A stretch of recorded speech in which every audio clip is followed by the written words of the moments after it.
I am not muted, and I am really good. I'm a bit tired, but the energy is a bit sticky. It's hot in our country at the moment. Since Will has gone, this place has got noticeably hotter. I'm going to be playing...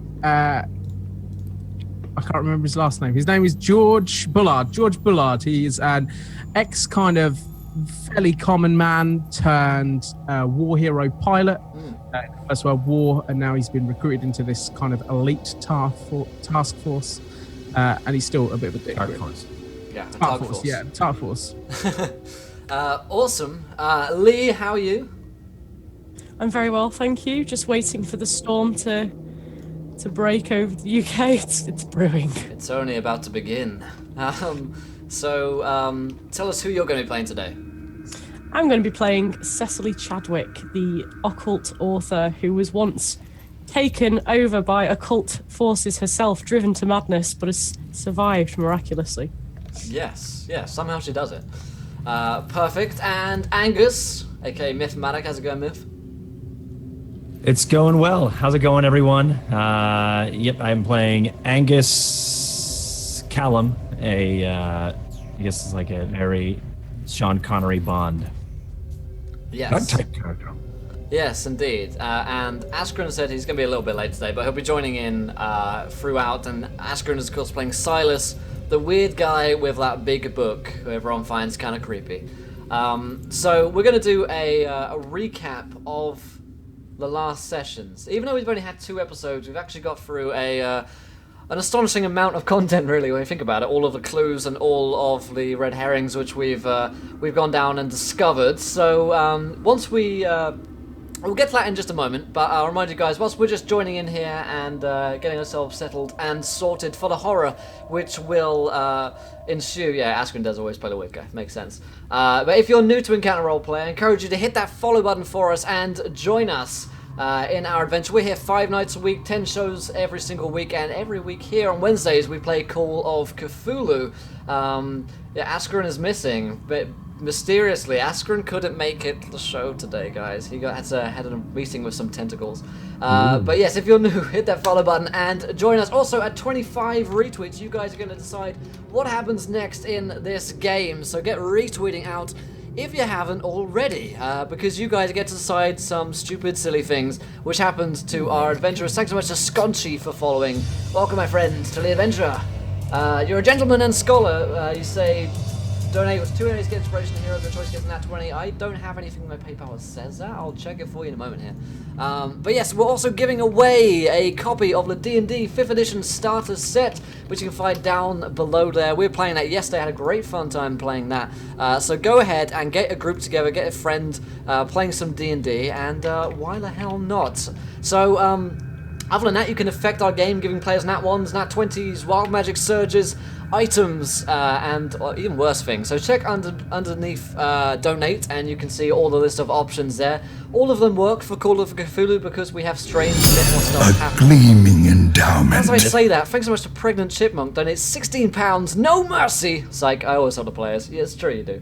Thanks so much, Pregnant Chipmunk, for that wonderful donation. Always incredibly generous, bringing us up to that nice round number there at 500. So, thanks so much. Yeah, you can change our game. But other than that, let's do a recap of where we are in the story, what we're doing, and perhaps even where we're going. So, I'm going to start us off here with a basic thing, and we can go into more details about last episode. So, our players are members of the British Secret Service. They are of a special division, which look into all things great and small, but mostly weird and tentacled.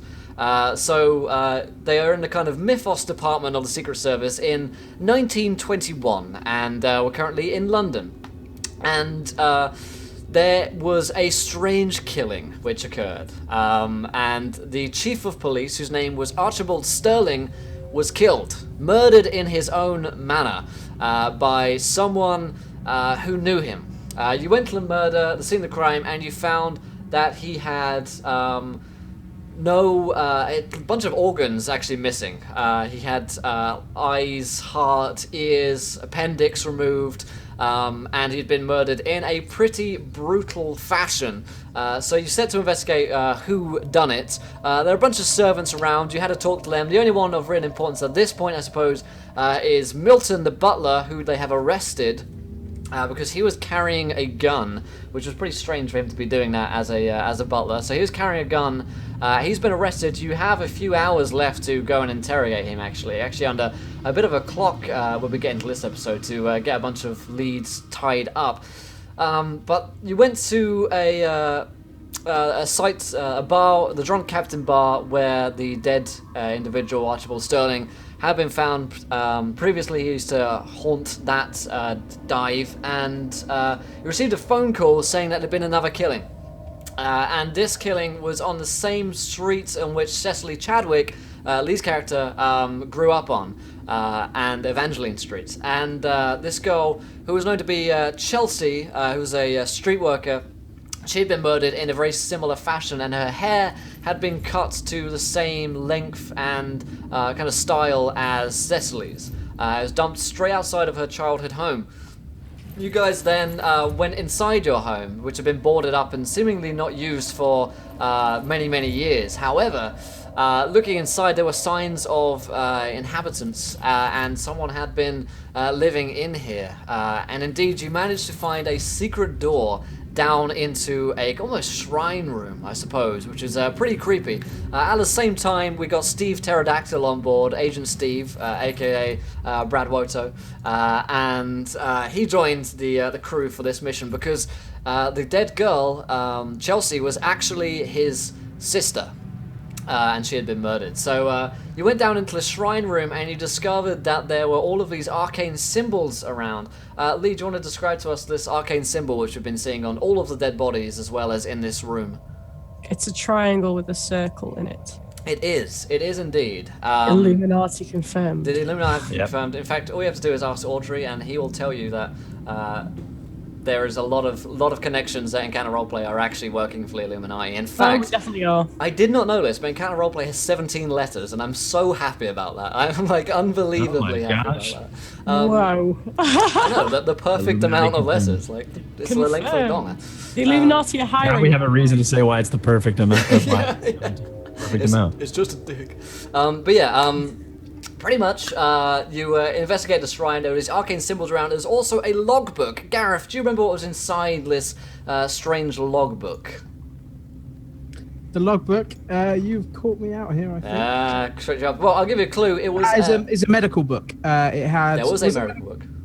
Don't ask me anything, Will, because I don't remember anything. Don't ask me anything. There was a medical book, yeah, which you found, but also this logbook. And it was missing pages on organs. Is that not the logbook? There was a book, that was a medical book which you found in one of the bedrooms, but down in the shrine room you found this logbook which actually detailed the movements of a person, and it had been, whoever was writing it had been tracking someone. And the last entry read... something about roses or petals. Yes, need more roses, need more petals. Have help. That's what it was. I did write that part down. Good. Congratulations. Oh, that's it. That's you have 1 point. The first point is for 1 the point. Mythmatic. But yes, you went down and you discovered this logbook, and you made a connection with the rose to the Crimson Rose brothel, which you'd heard about. So you went to this brothel, and you got the whole 9 yards with the brothel there. I seem to remember there being a lot of jokes about which end you had entered into the brothel, or the back end, the dirt end. I don't even remember, but it was the dirt end part of town. It was the dirt end part of town which you guys had entered, and you got the bum rush. The dirt end was a wrong choice. Specifically say the dirt end. Yeah, For God's sake. and so it begins. And you went into here and you spoke with the proprietor, whose name was Madame Rose. Underneath your interrogation, she got it cracked, and she told you guys that she knew who the killer was, and he had named himself Mr. Chadwick. That was the name which we had told her. George, at least. wasn't it? Was that, sorry? It was George Chadwick. It was George Chadwick, was the name that he had given you. That's a point, right? That is 1 point for George. There we go. Gareth gets another point. Evening it up on the leaderboard here tonight. So you You talked to her, and she cracked, and she basically said, "Listen, I am in love with this guy, and he's not a murderer, but he was seen with Chelsea later." Earlier this night, in fact, and he had been spending some time with her, which would seriously suggest that he was the killer because he's the last person to see her alive. And he had been calling himself Mr. Chadwick, which was certainly strange. And so you decided to kind of trap him in a dark back alley outside of the brothel where they usually meet. And as you guys were lying in wait, you saw a man step around a corner and immediately begin to run. He ran away as he saw you guys kind of like leap out towards him, and he kind of dived off down another alley. As you guys were chasing him, you managed to kind of to see him off, and at the last moment, Agent Steve, played by Brad, managed to shoot him and actually kill this man. Shoot him in the back of the head, in fact. Actually, straight up murdered this man as he's getting into a cab. And at that very same moment, an unseen sniper from a rooftop, thanks to Pregnant Chipmunk, fired at Agent Steve and ended his life. And so Steve died at the very end there, along with the man who had been killed, who was supposedly your killer. You looked into his wallet, and his name was Walter Jones, and he was a local miner. He didn't seem to fit the description of the guy that you were after, but we'll get to that in a bit. But the sniper shot, you guys dived into cover, and you saw a hooded figure from a rooftop running away off into the darkness where Steve died. We then panned back out of the scene back to where Ashton's character Silas was. He'd been trying to hunt down Madame Rose as she kind of ran away, and he went down an alley where she'd kind of ran into, and she had been killed by most likely the killer, because you had kind of forgotten about her and you just ran off after who you thought the killer was, leaving her unprotected and exposed, and she has been laid out on the cobbled streets of London late this night, and she is the third death, the third to die to our killer here, who was seen kind of running off into the night, but Silas has a wounded leg, and he can't follow him. So that was the scene, and actually her eyes had been removed, but it seems like the killer didn't have as much time with her, because he had to kind of just quickly remove some organs and then run for whatever reason, because you are on his trail, I suppose. So that is our story thus far in Call of Cthulhu. So if anyone has any questions, feel free to ask them. We'll do our best to catch you guys up. Any questions from the players? Things you need reminding of? Names, places, locations, clues? There was that weird knife, right? There was a weird knife which you found at the scene, which is of an unknown origin to you guys. You don't know where it's from at this point, but you know it's weird. And it's most likely the killing weapon. So you have that. Other than that, I think we are ready to begin. So once again, guys, thanks for tuning in today. We're going to be here for another 3 hours on Call of Cthulhu. So get these tweets rolling! ! Tweet. 25 retweets. We're going to make that viewer decision happen. Also, if you are new, consider following us for all of our shows and to show some support to the channel. But other than that, let's dive into it. Damn, we're already on 16 retweets. We're getting there pretty quickly. So let's go. So instead of picking up exactly where we left off previously, we are going to instead cut ahead in time a little bit. So it is in fact the morning after the day which you had killed the killer, and you had apprehended him, and you found the body of Madame Rose. As the camera pans into a small little graveyard, and a very small ceremony is being held. It's raining lightly here, but the storm has not yet really abated over the rest of London, so there's a gloomy atmosphere over the scene as we enter here. There is a vicar saying some words as two separate coffins are laid in the ground, the bodies of Steve and Chelsea Mullins, who have died. In attendance is Angus Callum, Cecily Chadwick, and George Bull something? I've forgotten your second name. Bullard. Yeah, Bullard, there we go. George Bullard, as well as your liaison, Eric, who is also a member of the British Secret Service. Other than that, there is no one else in attendance. You're the only ones to show up to the funeral of Steve and Chelsea, along with, of course, Silas, but Askren's not here yet. So the group of you are there. It's been a day, and Eric basically kind of fills you guys in on a few details that have transpired since that moment. So you guys have all had a chance to rest and recover. So if you have lost any hit points, I don't remember, then you are back up to full health. And any injuries that you have been kind of seen to. Psychologically, you're all still very damaged. You'd need to go into some pretty long-term psychiatric care to be able to unsee the things which you have. But there's a few things which Eric just begins to catch you up with as the camera pans in. Eric is, of course, this man with slightly greasy dark hair, about in his 40s, and he says, well, we investigated the deceased miner who was supposedly the killer, and, well, doesn't look like he's our man. The reports are back from the morticians that there's nothing unusual about him. We investigated his house. There are concrete alibis for him being at home with his family throughout. There's no way he could have been in two places at one time. There's no connection to any mythos or Cthulhu link which we've heard about, and we've searched his place thoroughly, looked for any secret entrances, turned over the place.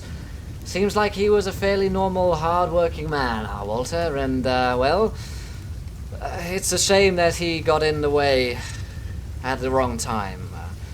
It looks like our killer managed to do away with Madame Rose whilst you were distracted chasing Mr. Jones. Steve, of course, we've investigated the bullet wound and the bullet itself. It's been traced back to a rifle known as a, pardon my expression, the Zibrovka version 24. It's a Czech-made rifle, although commonly distributed around the world. You could find one of these rifles in England, you could find one in Africa. It doesn't really matter. It's hard to trace. It's all that we could tell from the rifle itself, unfortunately. There were no witnesses, of course, the killing of Madame Rose, and she died quickly. The only thing which has been removed, organ-wise, is her eyes. So, although we are fairly certain it was the same killer, same, or at least similar blade was used to do the deed. But in other news, of course, I postponed the press conference until straight after the funeral. So I've got a liaison officer waiting for you, Officer Blake, and he will fill you in on any details. The press conference is immediately after the funeral, so I suggest you prepare for that. It will not be easy or fun. Thanks so much to XP. Donates £1. Inspiration or equivalent to Gareth. Looks like he needs cheering up. Thanks so much, XP. So you get some inspiration, George. You feel a little bit inspired despite the death of Steve and Chelsea. And so he says, so we have the press conference. Also, we only have a few hours left to interview Milton, the butler, before we have to release him or charge him. And as far as I can tell, we've got nothing to charge him with, so I suggest immediately after the conference you would speak with him, because, it's, well, it's gonna be an interesting day. If you can find anything on him, then charge him with it, but it doesn't seem like he's committed any crimes as far as I can see. What else? Oh, Madame Rose's valuables have been taken back to the headquarters at the Secret Service, so at some point I'd go back there and investigate her goods and see if there's anything worth looking through, any clues which could be found as to the identity of the killer. Anything really will do at this point. We are seriously struggling. So there you have it. That's all I can really do for us at this point. I've investigated all that I can, and the rest is really up to you.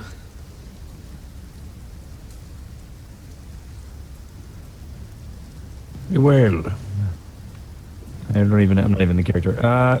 So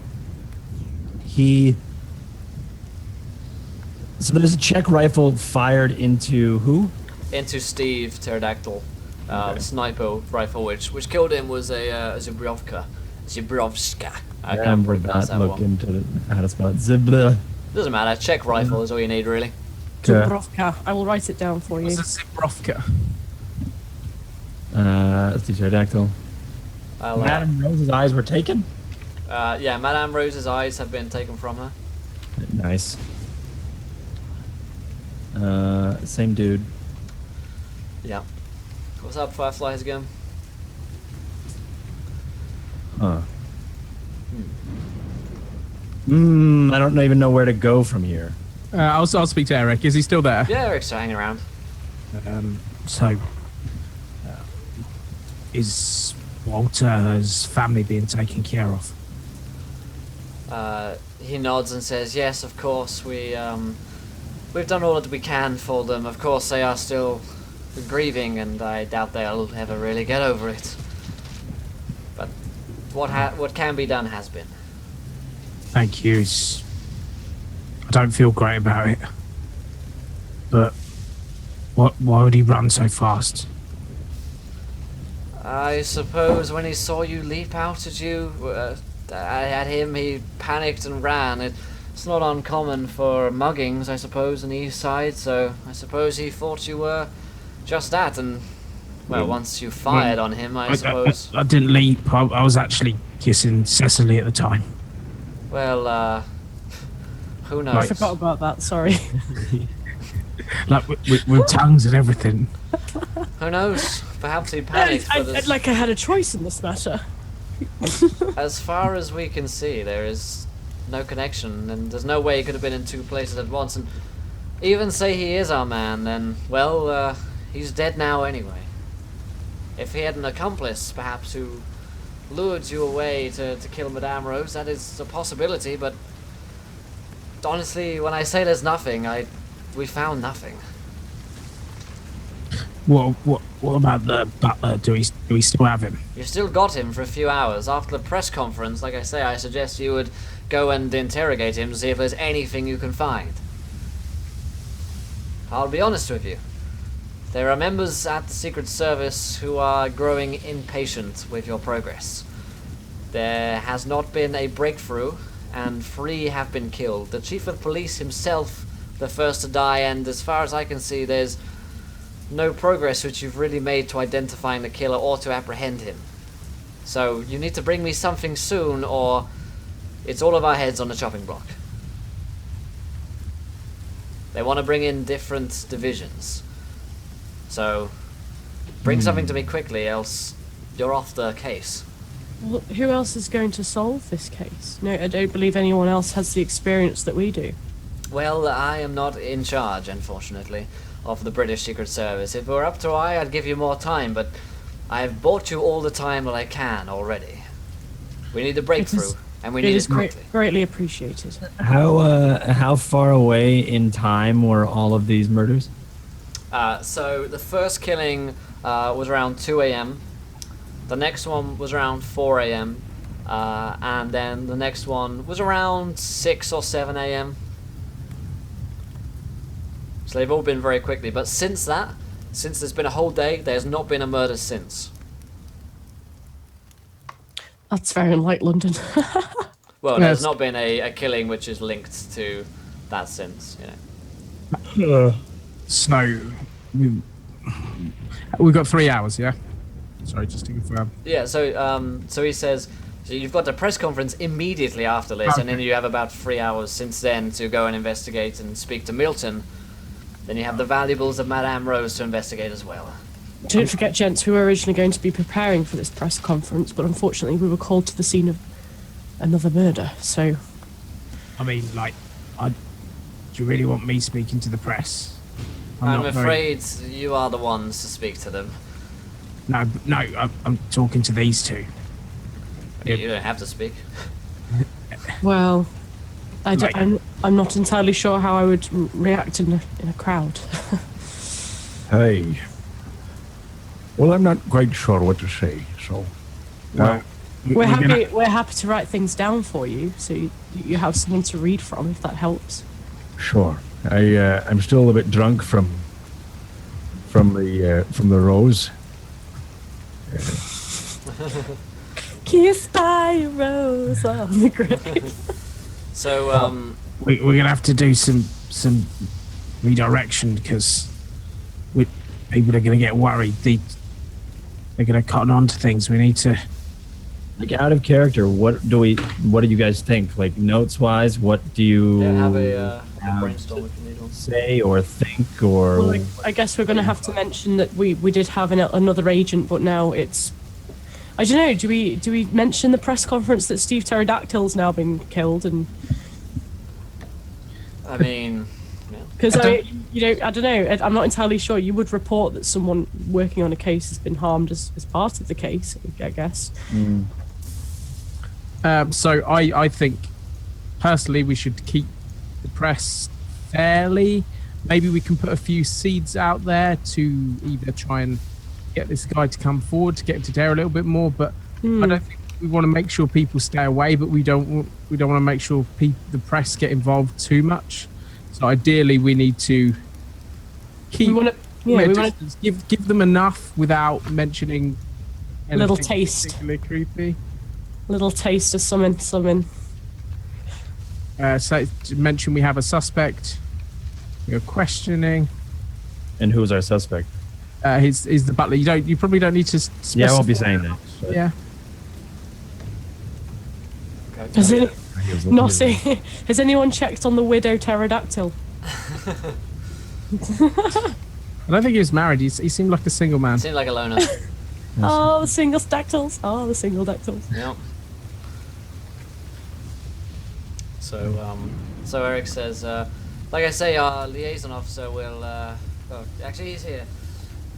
He'll take you. A generous Take you bestowal. to the pregnant chipmunk. Today's £9. Please. Ignorance of 5 people. My OCD will drive me to Cthulhu. Thanks so much. I understand the OCD. Yeah. Thanks so much, pregnant chipmunk. Very generous of you. Thank you. Thank you so much, Chipmunk. You're my favourite generous. chipmunk. Yeah, my favorite pregnant chipmunk.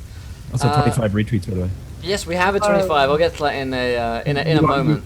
You are better than Alvin, Simon, and Theodore combined. Yeah, Combined. that's incredible. But yeah, he's here now, and a man steps out of a large car.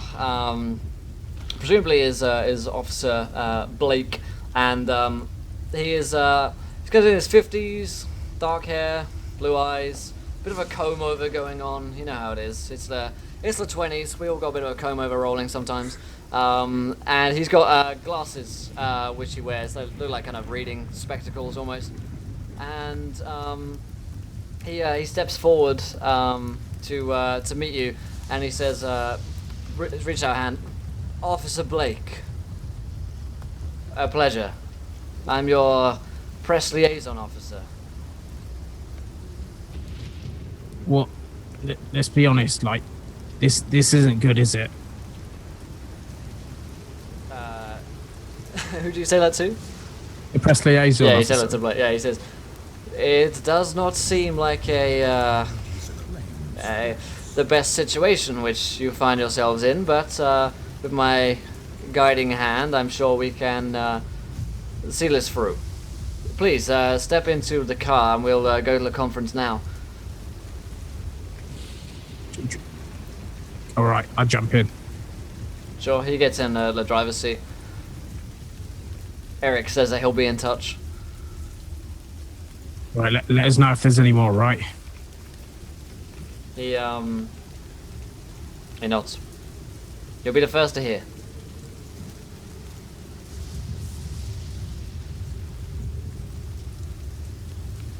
Anyone else getting in with me? Anyone else going in? Yeah, sorry, I'm writing the speech. Hey, Silas! There he is. Oh my Ring. God. Who's this guy? Oh, He's had a shave. oh, he's Ew, you look like 12-year-old Askren. What's going on? I don't know if you can He's got people to impress. Yeah. Ladies. How's the cheesery? What's up, people? What What's up, up? Askren? How's it Where's, going, man? where's your beard? I don't have it anymore. I had to shave it. Why? Oh, I'm so disappointed. Get I out. know. Get the fuck Hold out. on. how's Sharpie. Cthulhu? Hold on. I'm gonna close my curtains. Okay. Thanks All for telling right, me. I'll allow it this time. Like, we're not live on Twitch or anything. It's Don't worry fine. about Just, asking. Just close your curtains. mate, if you thought about doing some hoovering, Oh, there we go. That's better. Thank God for that. There we I go. thought you've done this before. Come on. Rough. So, yeah, it's a rough spatch here. So, Askren's playing Silas. Askren, Hello. just to catch you up, we are at the funeral of Steve Pterodactyl and Chelsea, and they've basically caught you up that, it turns out that Walter Jones, the man that you shot, is not the killer, and there's some pretty strong evidence that he's got nothing to do with it whatsoever. However, Madame Rose was killed and her eyes were removed. It's the next day. There hasn't been a killing since. And you're at the funeral and you've got a press conference to go to. And an officer named Officer Blake has just stepped in and he is your liaison to the press officer. He's going to be walking you through the process. And you've just gotten into his car. He starts driving you off the conference and he says, "So, do you have any plans for the conference? What is the tactic which you would wish to employ?" I think we should go like misdirection. We need to keep people away because anyone that comes near this, especially women, are getting hurt. It would seem that women are being targeted. Yes. Make it Yes, maybe a lockdown. make it clear that maybe a curfew is in order, perhaps. That is also a possibility. Yes. Perhaps something a little more protective for the ladies who work at night. A curfew, I don't believe, will keep them off the streets. However, perhaps condemning their work to their respective houses will keep them safer. He nods and says, "Very well." You've been driving for a little while, and you're getting up to the this kind of large building. It's a police building, but the press are kind of flooding all around outside it and going in. And at this point, I want to bring in our viewer decision, which you've already hit on 25 retweets. So let's have a viewer decision. You guys in chat are going to decide what happens next. I'm going to theme this one a little bit, and what I want you guys to come up with is, underneath this line in chat, is an idea as to something weird or strange which happens at the press conference. Something odd, maybe a clue, maybe an event which happens at our press conference here. So throw out your ideas, and our most popular one will happen. So, Officer Blake kind of pulls up, and he says that already press are kind of like clamoring around the car, and there are people like notes are trying to shout at you questions like, "Excuse me, sir, can you answer this question?" Blake says, "Best to quickly rush inside and begin the process." And he opens up the car, and he is kind of immediately enveloped by a swarm of people haranguing him with questions. As the rest of you guys kind of flood out into the street as well, towards this building. You're being pressed through the crowd. The policemen are kind of working their way through so that you guys can get through. A barrage of questions are being fired your way. Someone kind of steps in front of Angus. He says, "What do you say to those who met the Jack the Ripper connection? Is this a copycat killer, Mr. Callum?" It is a no comment. He like presses on. He says, "Surely you can't just be leaving the poor people of London to their fate. Surely there must be some connection here. Do you think this is the Ripper back again?" No, this is. We do not think this is the Ripper. We have a.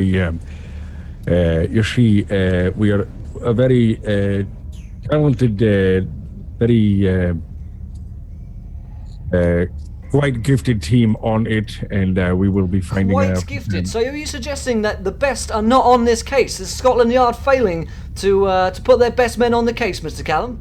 Well, quite on the contrary, it is best of the best who are in fact very gifted as well. You see, you have any other further questions? he will ask you 1,000,001 questions. But basically, Chain one. Blake grabs you off. So Blake grabs you, says, "Come on," and just kind of sternly brings you in to the conference. He gets his glasses kind of like skewed, and he kind of puts them back on his nose, and then brings you all into the kind of lobby area where there are seats laid out for you in a kind of conference table style thing, and all the press are sitting down on chairs. There's probably 100 press members in the room, and they do manage to kind of calm down after Blake goes, "Silence! Silence, please. A statement from the officers." And Blake kind of nods towards the group of you, and as he basically kind of drifts by you guys, and as he steps past Cecily, he just kind of like brushes your hair and says, "You might want to fix that before maybe wear it up." Excuse me. He gives a more stern look. And then he just kind of like stands on the side. And then the first question from the press is, in that moment of silence, like, "Is there a statement? Can we hear a statement from the officers on the case, please?" Yes. Well, you see, we have a suspect in custody. We also have reason to believe that there isn't just one, but during the acts and actions and the events of the past few days and the morning as well, we happen to believe that there isn't just one, maybe several. Now, through the actions of the several, through these hostile responses, we have to believe that we are getting closer to finding out who it is. We will not stop until make London safe again. Further questions? All right, so everyone like clamors to shout questions at you as you release your statement. So the immediate one which comes out from one guy says, "Do you believe that the murder of the chief of police and the murder of the prostitute are connected? I'm sorry. Are the killings connected?" We have reason to believe that, yes. How are they connected? Well, the removal of the several organs from each of the victims happens to be a clear thread from one to the other about how they are connected. He nods and just writes that down. Another one looks fairly indignant and looks towards George. Says, "Mr. Bullard, what are the police doing to protect people? 3 people have died in one night. What are you actually doing to make these people safe?" Well, we're looking for the killer. We're gonna get him. That's all he's got. We're gonna get him! And he's there shaking his fist. We're doing everything we can. We've got the best people on this. Someone pipes up and she says to Cecily, "Is it true that a policeman is being questioned for the murder?" I have no comment for this, unfortunately. We are not in a position to divulge who the suspect is. Please just know that we have one. We heard that the killer eats the fingers of his victims. Are we dealing with some kind of cannibal here? We're not sure what we're dealing with, sir. Now, please just accept that the case is being looked at and studied by the best team that can possibly handle it. And please know that the safety of London is their prime concern at this time. Why do you believe that the killer removes the organs from his victims? Do you believe there's a cult link here? Does he worship Satan himself? Sorry, sir. How do you know that information? Where It's do you common get your knowledge. Common knowledge for who? Pretty much, they all kind of like nod. Yeah. Everyone's like, yeah, organs removed. This hasn't been released to the press yet, however. These sound like fairy tales and speculation. I think I just said that to them. Have you got any proof? Did you just tell them that their organs are out, Myth? Did you tell her that? Did you just tell them? Oh my god. And thanks so much to Butler Did It for following. Welcome to the adventure, my friend. You're a gentleman and a scholar. We'll see if the Butler did it. Who knows? Maybe he did, maybe he didn't. Thanks for following, my friend. He couldn't have done it. He was already in jail. That's true. But maybe there's more of them. We do suspect several killers. It was Who knows? Dickory. It's an organization of butlers. There's all of the butlers around England have risen up. Butlers Union, we know.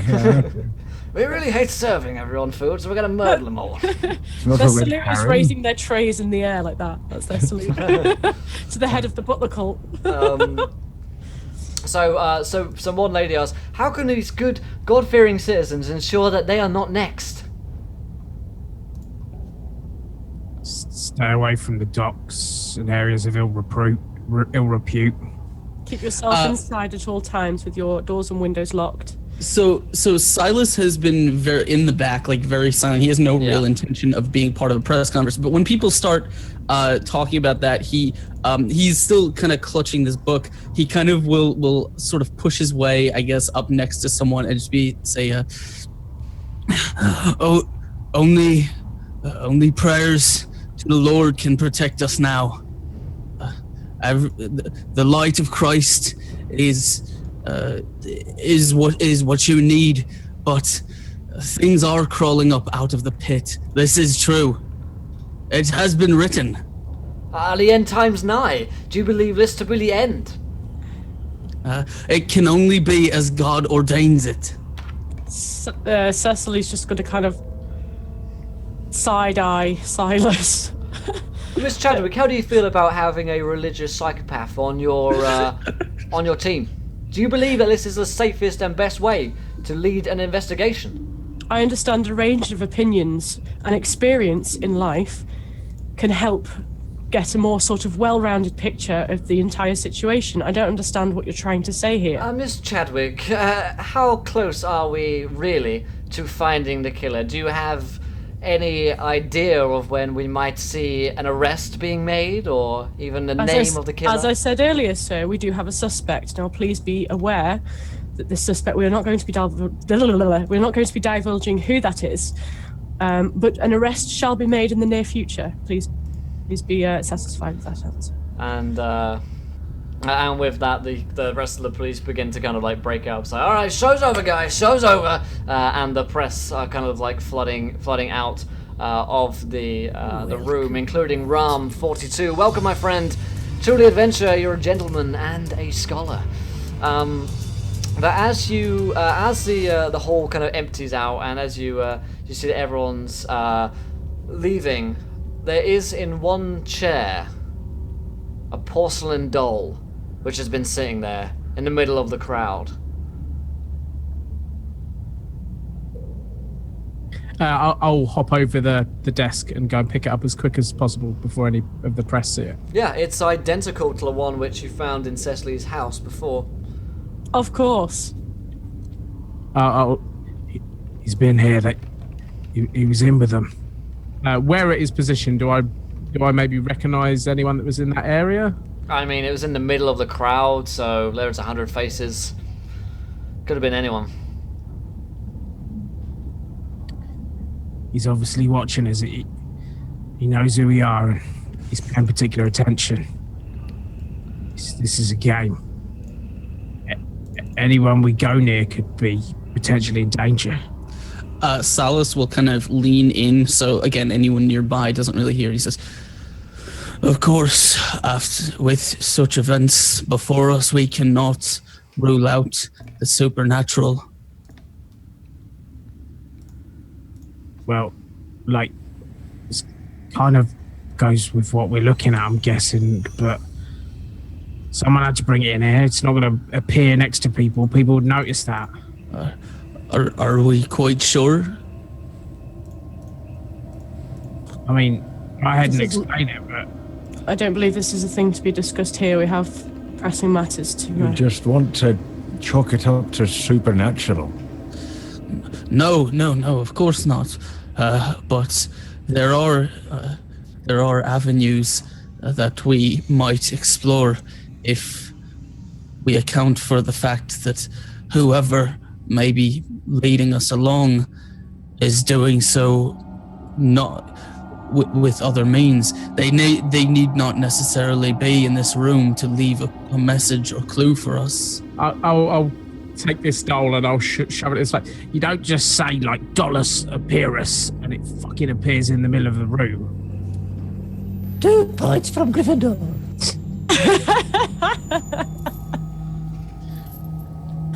No. Look, we've been Cecily's shot going at. to. Yeah. Knife. This ain't supernatural. This is some wacko who's read too many of those books, and I'll point to the book. She's going to look at George and kind of say, well, George, we can't chalk it down to just not supernatural either. Have you seen what's happened to these people? Whatever's tearing them apart is clearly stronger than your average man. And I'm not saying that that's not necessarily a stronger man, but, you know, we don't really have an explanation for why these things are happening. Surely keeping the supernatural in perhaps the back of your mind as we're going through this would help with the investigation. It's not necessarily the answer, but at least it's an option, and that keeps things... Give the doll here. Look, Please keep that thing away from me. I'm going to take out one of my knives, my arbitrary knives that I would have, or someone's, and I will try to cut it open and try to look inside and see if there's like some sort of note or anything inside the doll. Sure. as he does it, I'll feign that wherever he cuts, agony on my body. Sure. Callum, can you roll me a sanity check, please? Yeah. I just realized, by the way, I'm the only one who has not rolled a sanity check this whole game. And Jet is the most insane here. Just failed it. I actually need to jump into roll 20. I forget where you even use it. So, how much you fell by, sorry? 9. 9. All right, take 9 off your total sanity score. And as you take the doll, as you turn the knife to it, you look at it, and your heart starts beating very quickly. You start to sweat very profusely, and instead of turning the knife into the doll, you in fact turn it onto your hand, and you cut a symbol onto your hand of 3 strikes, and it's the arcane symbol, And then I'm out. which is on your hand. And then you probably black out if you want. If you want. If you want, you just kind of boom, black out Yeah. the doll So okay. wait, he carves that. 3 strikes and you black out. into He his hand. carves that triangle shape. He carves a triangle shaped circle inside it on his hand with a knife. Looks incredibly painful. Is it possible for any of us to sort of stop him as soon as we realize what's going on? Sure, but for the sake of this, it's like half done by the time you stop it. No. I mean, we're waiting to hear like the sound of porcelain breaking or something like that. But Maybe like I actually do cut through some of it, but Yeah. then like I drop the doll and then like kind of look at you guys Yeah. and it's already been done. So it's like you guys probably wouldn't have known okay. it's all happening. Rather than being like, I will, yeah, in that case, I will kind of grab his hand and I'll hold it. I say, there is some dark magic at work here. And I'll kind of show it to them. show what my hand? Yeah. Yeah, I'm already out. Is the triangle with the circle, isn't it? Yeah. Yeah. Okay. There is some sort of evil at work, not just around us, but working through these effigies. Silas, this symbol is a curse. I've seen this many years ago. I will kind of, like, when he does that, he'll kind of sit down, like, on his haunches and start flipping through his book. I don't know anything about this symbol, but I'm gonna address Will. I have a big book of just weird apocryphal, like, old ancient Christian stuff, like not stuff that's in the normal Bible or anything. It's just real kind of apocryphal stuff. Yeah. Is it possible that I could maybe have seen this symbol in? It is a word. Well, that's a word. Is it possible that maybe I could have seen this symbol in there somewhere? Roll me a history. Sure, I am probably great at history. Yeah, probably the best. And by that, I mean I'm probably horrible at it. Where is history? Where is it? History! Oh boy, I've got a 5. There we go. I got a 96. You have never seen this symbol before. You don't even know it's a triangle. You think I- it's a I- square. It looks like a square. Then I'm completely buried in this book, just looking for any kind of mention of this. Yeah. Anything because I'm convinced that it is some sort of prophecy or something like that. Yeah. But I have no idea what. Sure. Okay. So the rest of you, you're in you've just finished your press conference. You found a creepy doll, and Angus has kind of edged his hand into it. But you still have but a few hours to interrogate Milton, and you also have the valuables of Madame Rose to investigate as your two main leads at this point. So do you want to investigate one or the other, or do you want to split up and investigate? What is the plan from here after you have this kind of weird moment and then Silas dives into his book?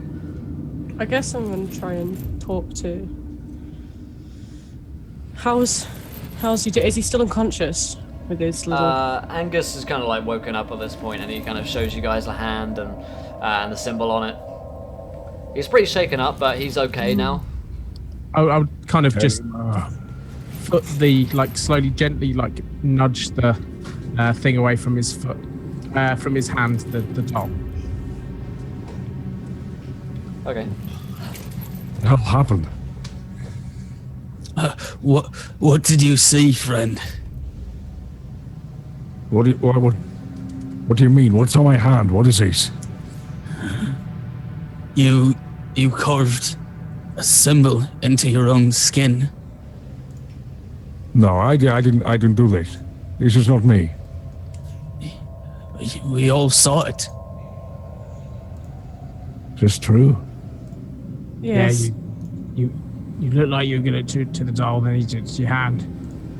You seem to know exactly what you were carving, and you didn't seem in control of your own arm, but you were. There it is. Like clasp my hand, my palms together, and try to cover up the blood and the markings. You're saying you felt nothing? You saw nothing? I don't think so. I was just. I remember I went towards the doll and I tried to look inside, see if there was some sort of note or some sort of something inside it, but I do not remember seeing what was. Best to leave that where it is then. Let's not touch it again. Can we please stay away from the dolls? What is this doll? Why do we keep we've seen this doll plenty of times now.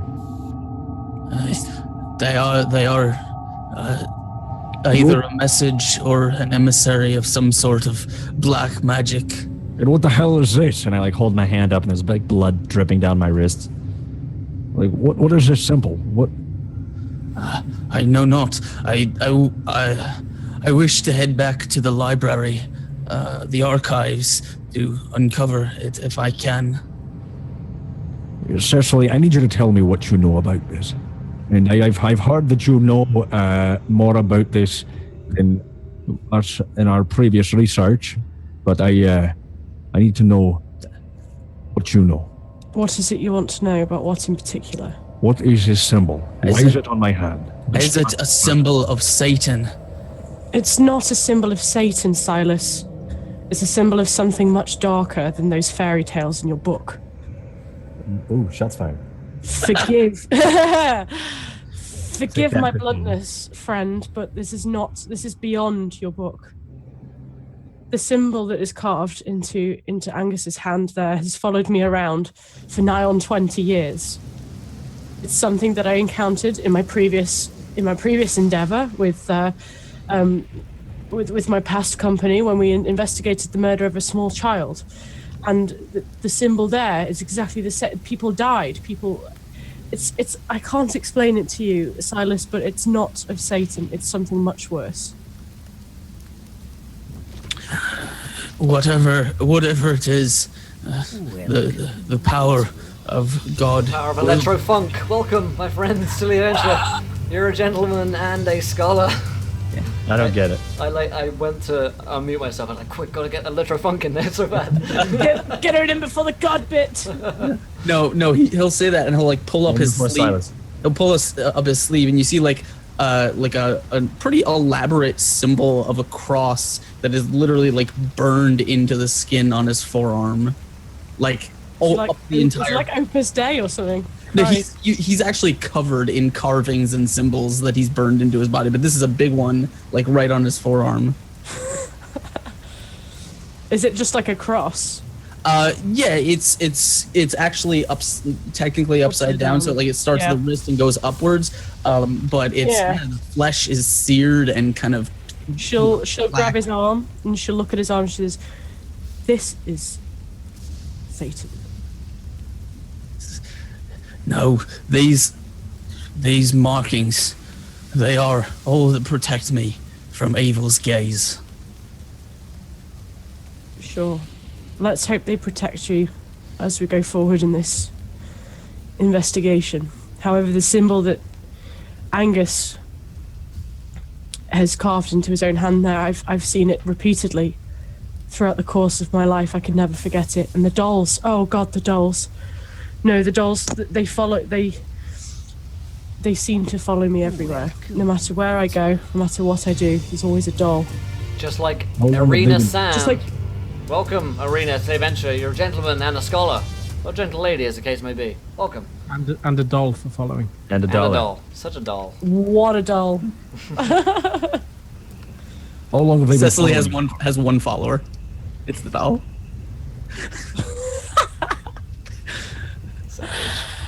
Monkey long have Fluff, these you keep dolls your been trap following? shut there.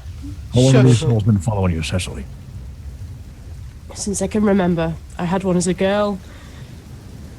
And no matter where I am, no matter what I do, they always seem to appear. Was there a time when you were younger that may be different, that you could think of, or like an event that involved the doll? I don't recall, unfortunately. I don't.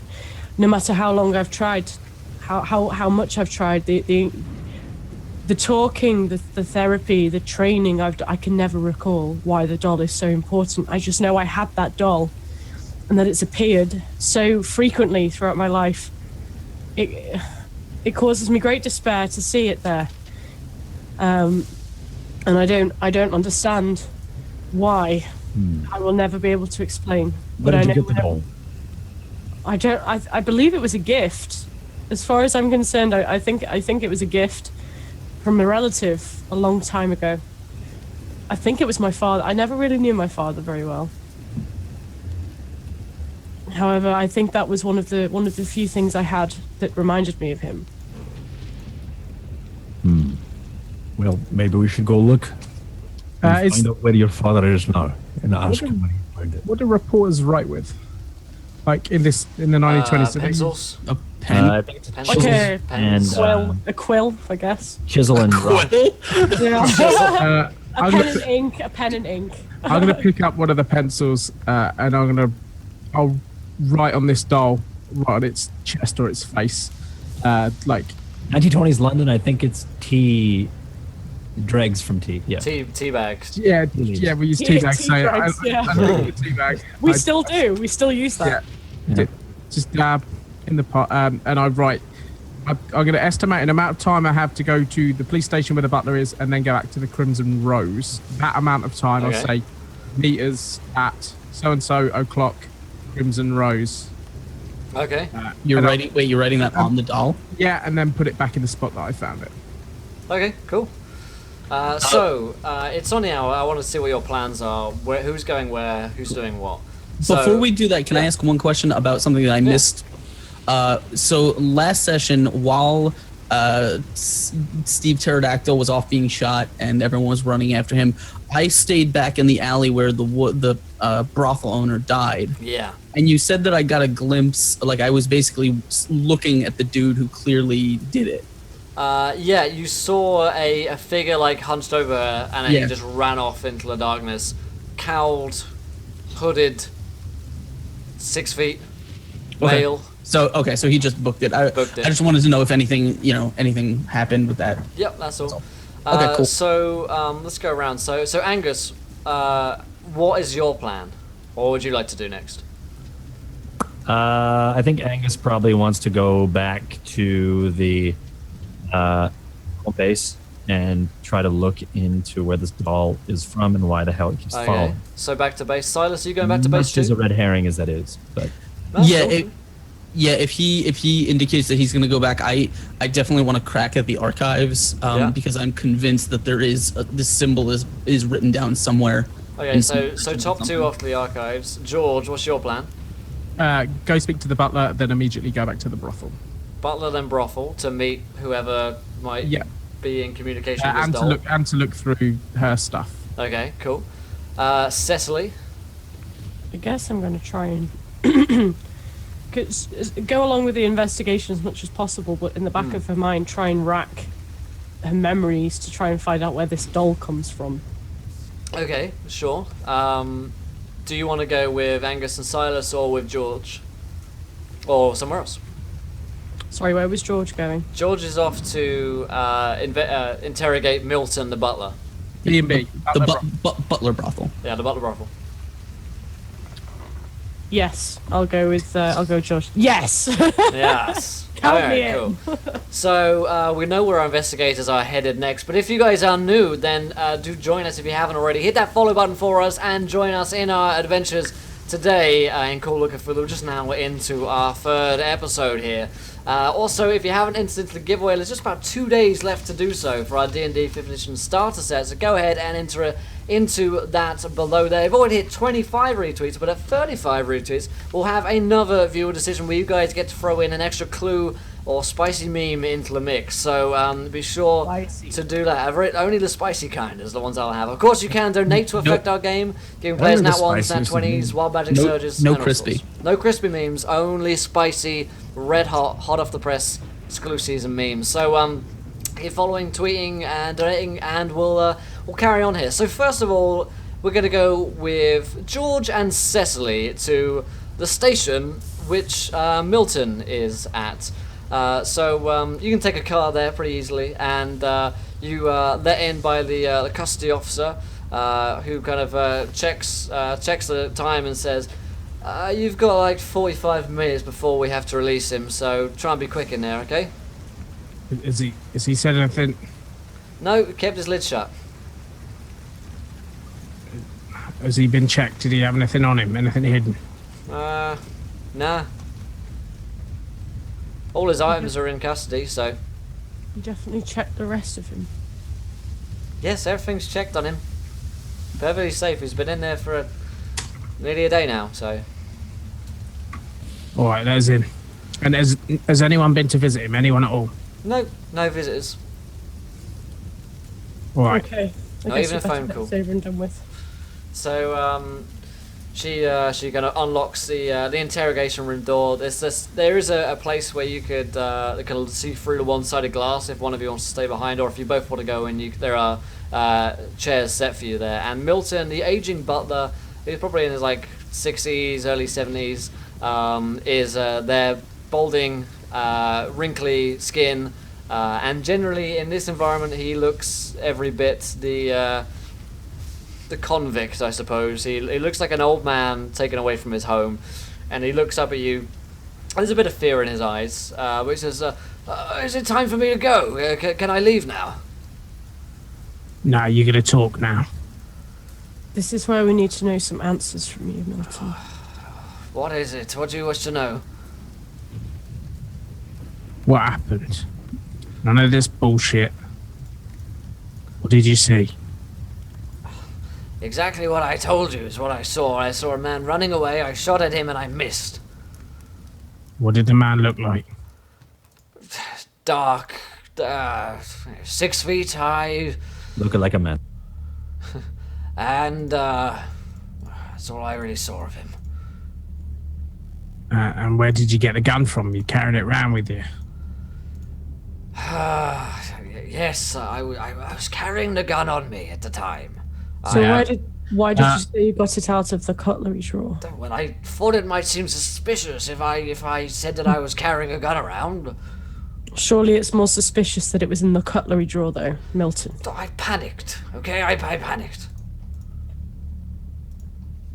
Why were you carrying a gun around with you? Fine. I suppose I'll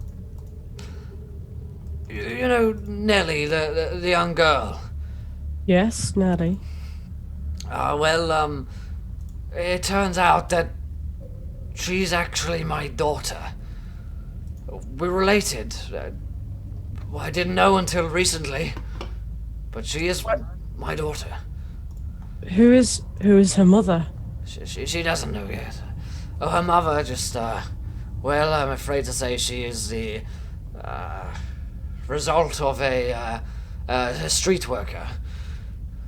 I don't know her name or where she lives, but it turns out I am. And, well, when I heard that Sterling had been beating her, I flew into a rage.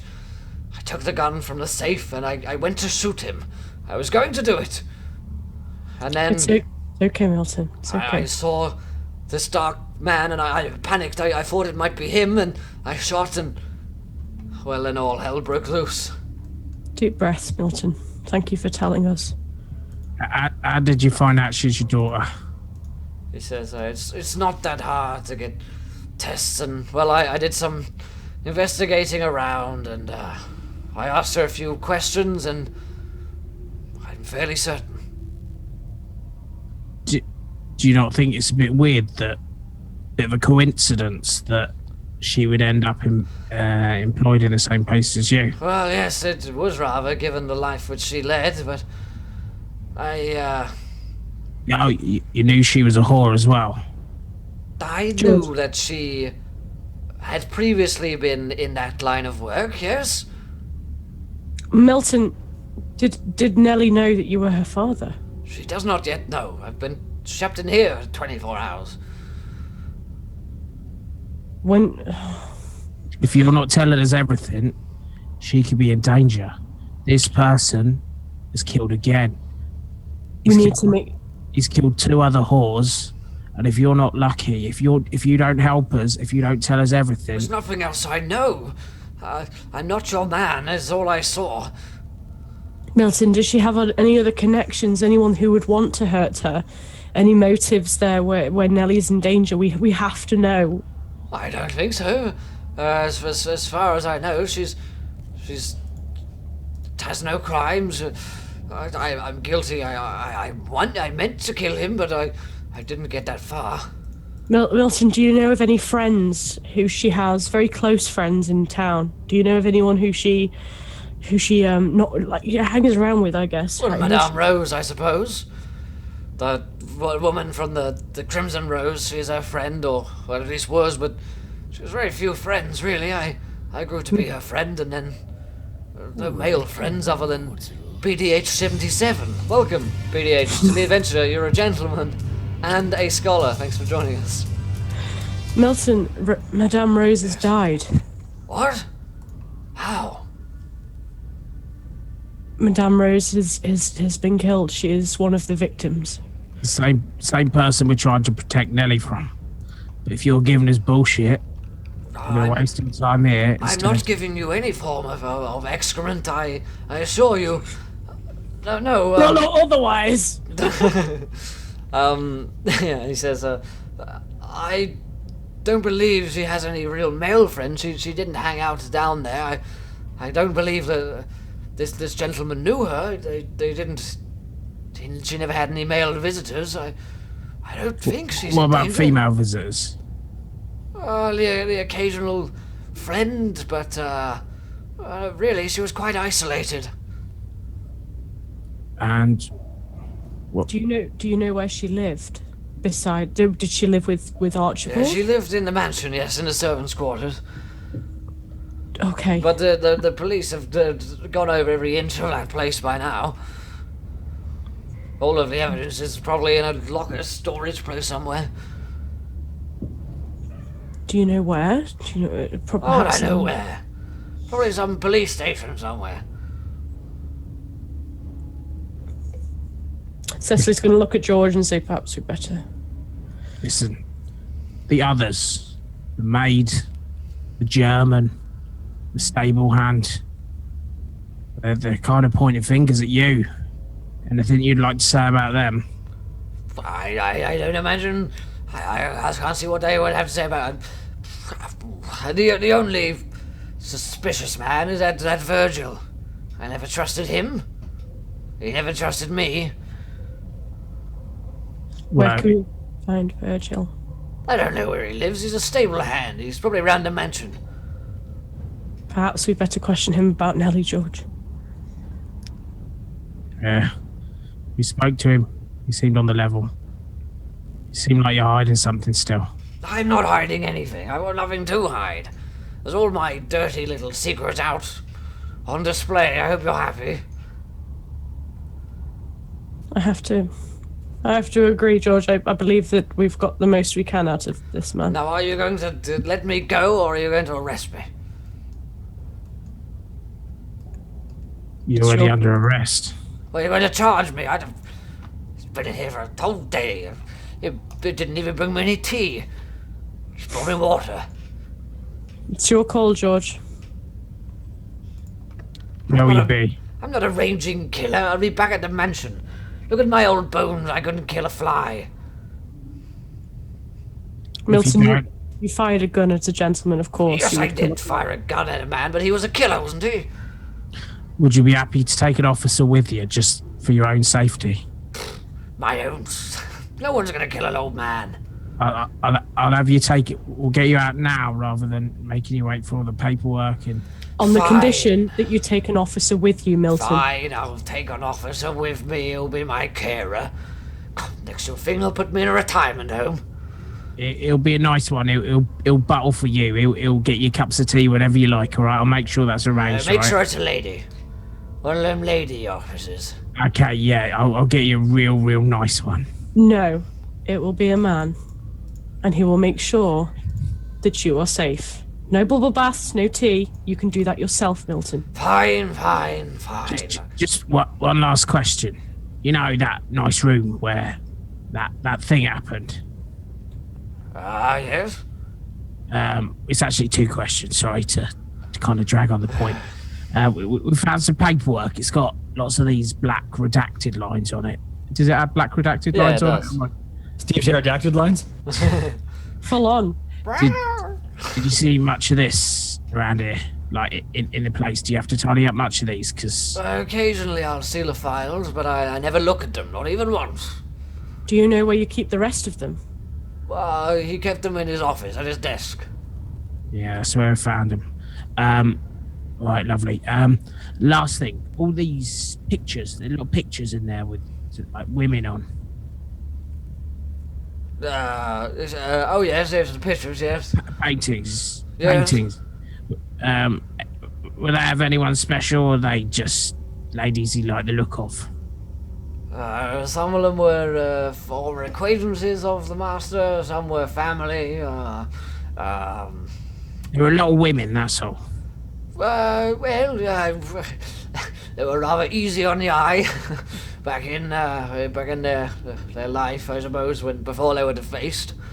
What can I say? Boys will be boys. Enough of that. Take him home. Thank you. And he's escorted out, and the police officer who let you in, the custody officer says, Mum, you have a call. Mr. Eric, he said his name was? For me? For you, yes. And for Mr. Bullard. Yes. Yes, okay. She leads you to the one phone in the station. Big old thing. And Eric's online. He says, Cecily, is that you? Are you there? Or George? Yes, Eric, it's me. Hello. Hello, there's been a package has arrived for you back at the headquarters. I suggest you get back. We don't know who sent it or how it got in here. The other two are on the way. I was about to say, it's a bit late for the postman, dear. Indeed. Rather strange. If you could get back here ASAP, that would be excellent. Have you had someone look it over? We've got our bomb defusal team on it right now. They're saying it's safe, but we'll hear more by the time that you're here. Sure. We'll be on our way. Excellent, alright. We have to go back to headquarters. There's a package there, apparently. It's been delivered. It's for me. However, we've no idea how it got in there. It's late for the postman, George.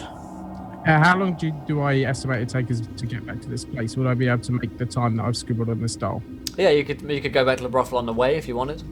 Oh yeah, that's good. Yeah, I'll do. Can we stop in the old Crimson Rose on the way? No funny business. I'll be watching. Not So- in that way. So you go back to the brothel.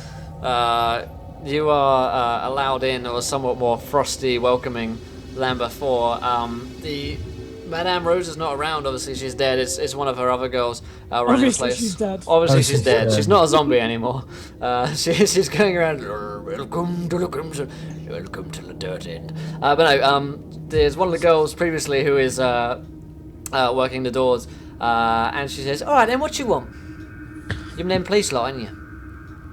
Yeah, you know what happened to. Yes, we know. Try and keep it down. Try not to make a scene. We want to stop any more of you whores getting cut up. Really, it's George. pretty much. They're She, whores. she like gives you the deadest look. She hates you. You always to get cut up. I'm not really gonna sugarcoat this for you, but like, shit is going down. Like, Well, yeah. ladies of the night are being cut up. I Do think you I like haven't your noticed, mate. opinions? What do you want? Get to it. I didn't even know what Lady- ovaries were until today. What? Look, Just tell me what you want and get out of here. first of all, we need to check for her stuff. Where's her room? All the police officers took it. They said there was some special police officers. Guy with slick, oily hair took it away. Said his name was Erin or... Oh, the fuck. Well, you probably know if there's... She had a special place she'd go. Where... I'm sure you've been Yeah, all raided. right, come in. And then she, what's up, Steve? She leads you into like the back rooms, basically. She leads you in through the back doors, and opens up a private room, which is very lavishly decorated. However, all of the kind of accoutrements of the place have been stripped bare. Clearly, the police have come in here and taken it off. There's a line of tape over the door which she like pulls down, and she walks in and she says, "Well, looks like they stripped most of it clear, but there is this," and she taps on the floorboards with her foot. And kind of one of them feels a little bit kind of lighter, or sounds a little bit lighter, and she kind of just opens it up. It's one of the panels in the floorboards, and from out of this, she shows you a diary, kind of book, a little kind of diary, and she says, "This is where she kept all of her memories and everything. So I reckon if there's anything you're looking for, it's probably in here." Thank you. That's very kind of you. Saves us having to tear the place apart. We'll try and be discreet from now on, okay? Yeah, all right. Now, can you fuck off, please? Right. Well, we're just gonna have a little drink out there. Just pay us no Sadly. attention. We're expecting someone. Don't cause any problems. No one to get hurt. Fine. All right, so you mingle back into the bar, and the awaited hour comes, and you're nervously watching the door for a visitor to enter into the mingling crowd of people drinking and flirting. And as you're in the brothel, staring at the door, you see a figure enter, kind of dark.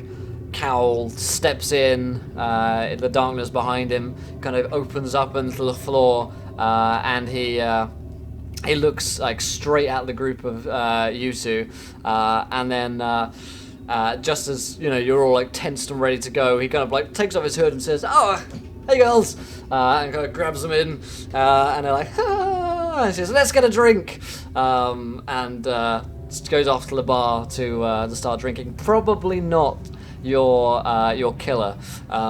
Looking at this guy who's slim, pretty short, and seems like a bit of a loser in your opinion. But as you wait, another 20 minutes go by. The appointed hour is past. No one else has really arrived. And then, do you want to wait longer than those 20 minutes? Can we say that we spent the time reading through that diary just to Yeah, of so course. it's not wasted time? Yeah, of course. Yeah. So as you're flicking through the diary, you see all sorts of different entries about lovers, about the attendance of the Crimson Rose, how it's going, her own personal affairs with lovers. But there is one in particular she talks about, which is George, who she refers to constantly. And there is a passage as you flick over where she says she's managed to finally get a picture with George. And you turn over the page, with anticipation, and you see she's kind of falling out from the book. It's separate. It's not actually one of the pages. Is a one of those old school style photographs, and the photograph shows Madame Rose in her current age. This is clearly fairly recently, despite the fact that we're looking at old photos. They're both sitting down, and it would have been one of the things where in the street you can get your photo taken, and Like sepia and yeah, sepia all, and it's her sitting there, and behind her is a man, and this man is in his 50s. He's got some dark hair. You can tell even despite the sepia, he has dark hair, and he's wearing glasses, which look like they're probably used for reading, and he's fairly tall, standing behind her. no one we recognise so far.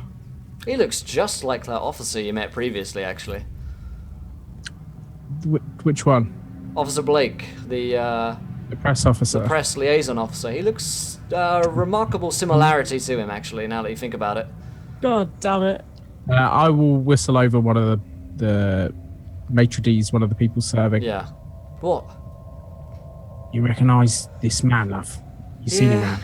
Yeah, I've seen him around. He's the one that Madame Rose was meeting in secret, right? Yeah. You seen him around here today? No, not seen him in a while. Ever since, she... Yeah. I'll take like 10 rolled up pound notes and I'll kind of palm it into her waistband and say, look, if he turns up, you ring this number, and I'll give her the special force number, and I say, you ask for George, lot more money in it for you. All right. Don't tell him anything, all right? Hey, listen, one last thing before you go. Rose had been acting kind of weird lately. Like, I don't know, like she was nervous or like guilty about something. I felt like she was guilty about something.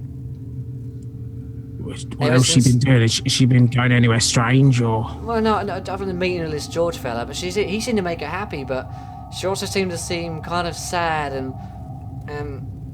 guilty. That night that Chelsea went away, in particular, she was acting real strange. Did she go out that night? Was she out? She stayed in, but she set that George fella and Chelsea to meet up.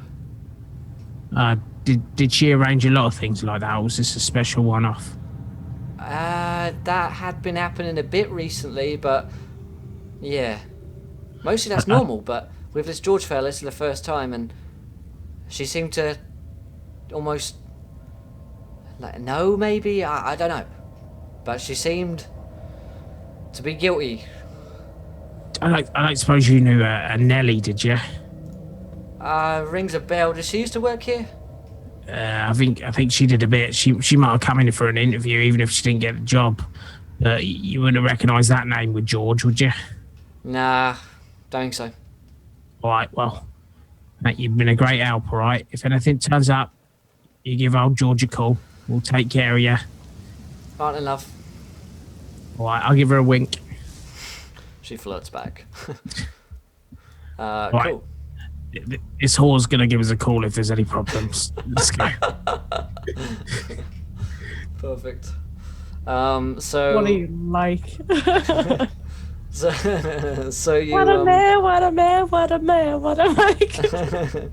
You head back to the British Secret Services. So going back to Angus and Silas, you're back in your giant library, in your big old lab, basically, deep underground London. and there is indeed a bomb diffusal unit around the package, and this package is sitting on Cecily's desk, and there's some. Askren, stop! You're making me feel out of place. And despite that, there's still more pixels in Mythomatic's moustache than in yours. So how do you? It's of higher definition. How do you can't compete, Askren. Is it just that you feel bad because you had to shave your beard off? But anyway, we have confirmed Half-Life 4 with the existence of this game. But yeah, you bomb diffusal unit are all around this package, which is about yay big, small little box like an Amazon package type deal, they're all around it, and then they break away. You guys have been kept far away. We can say that you've been researching into this symbol, though, of course, whilst you've been doing this and going through Madame Rose's valuables. So, for the most part, Madame Rose's valuables don't seem to be very valuable or very useful to your case, really. A lot of perfumes, a lot of jewelry, love letters. In the package. Other things. No. Madame Rose's valuables are separate from this package, which has yet to be opened on Cecily's desk. But they've been going through them whilst the bomb diffusal unit have been working on this. But they break away, and Eric, with a sweaty handkerchief, says, well, it's clean, so once Cecily's back, I suppose we can open it. It's just my box set of Firefly that I forgot I ordered. Oh, sorry, guys. I forgot I ordered it to this address. But no, and Silas, so you've been looking all the meanwhile into the occult symbol, right? Yeah, he's probably just tearing through the archives, the library, like looking for anything that he can find. Sure. Roll me an occult check. And because you're in this vast library, which is so much to it, I'm going to give you a bonus to it. So I'm going to give you a plus 20 to your score. That makes my score a 25. There we go. I rolled 66. 66 is not quite enough. So it doesn't mean in this game that you just straight up fail necessarily when you're looking into stuff, but you don't glean all the information that you were looking for. So as you look into the symbol, you do find a few things. Unfortunately for you, there are only kind of side notes and little scratchings and scrawlings in these different books which you're going through. Of course, in this vast library, you could be going through the works of an insane professor who worshipped Cthulhu to an actual study by a British university on ancient Cthulhu mythos. And so you're getting mixed matched kind of sources here, but you do glean a few things about your source, this symbol, in so much as it is considered to be a powerful magic of some kind, in that the symbol does pertain to the unknown and the eldritch, which is probably no news to you really, and also that it has its origins in the Africas. And that is believed that this symbol originated from there, or if some other being landed on Earth from some other world, then it landed in Africa, and that's where this begins. There are murmurings of worship of said symbols and worship of kind of cults. But those are as far back as Aztec times and kind of the ancient history. So nothing within recent memory pops up, but there are kind of ancient mentionings of said symbol which you can dive through and find here. Can I cross, first of all, I want to lay any mention of the symbol or anything tangential to it. I'll sort of open the book to that page and lay it out on a table so they're all next to each other. But can I possibly cross-reference any of the mentions of African countries or cultures so I could maybe pin down a location? Sure. You investigate further, you cross-reference again, and you go back and reference and go through these huge tomes which you're actually kind of scrolling through at this point. Also known as betwixting, yeah. It's been betwixt.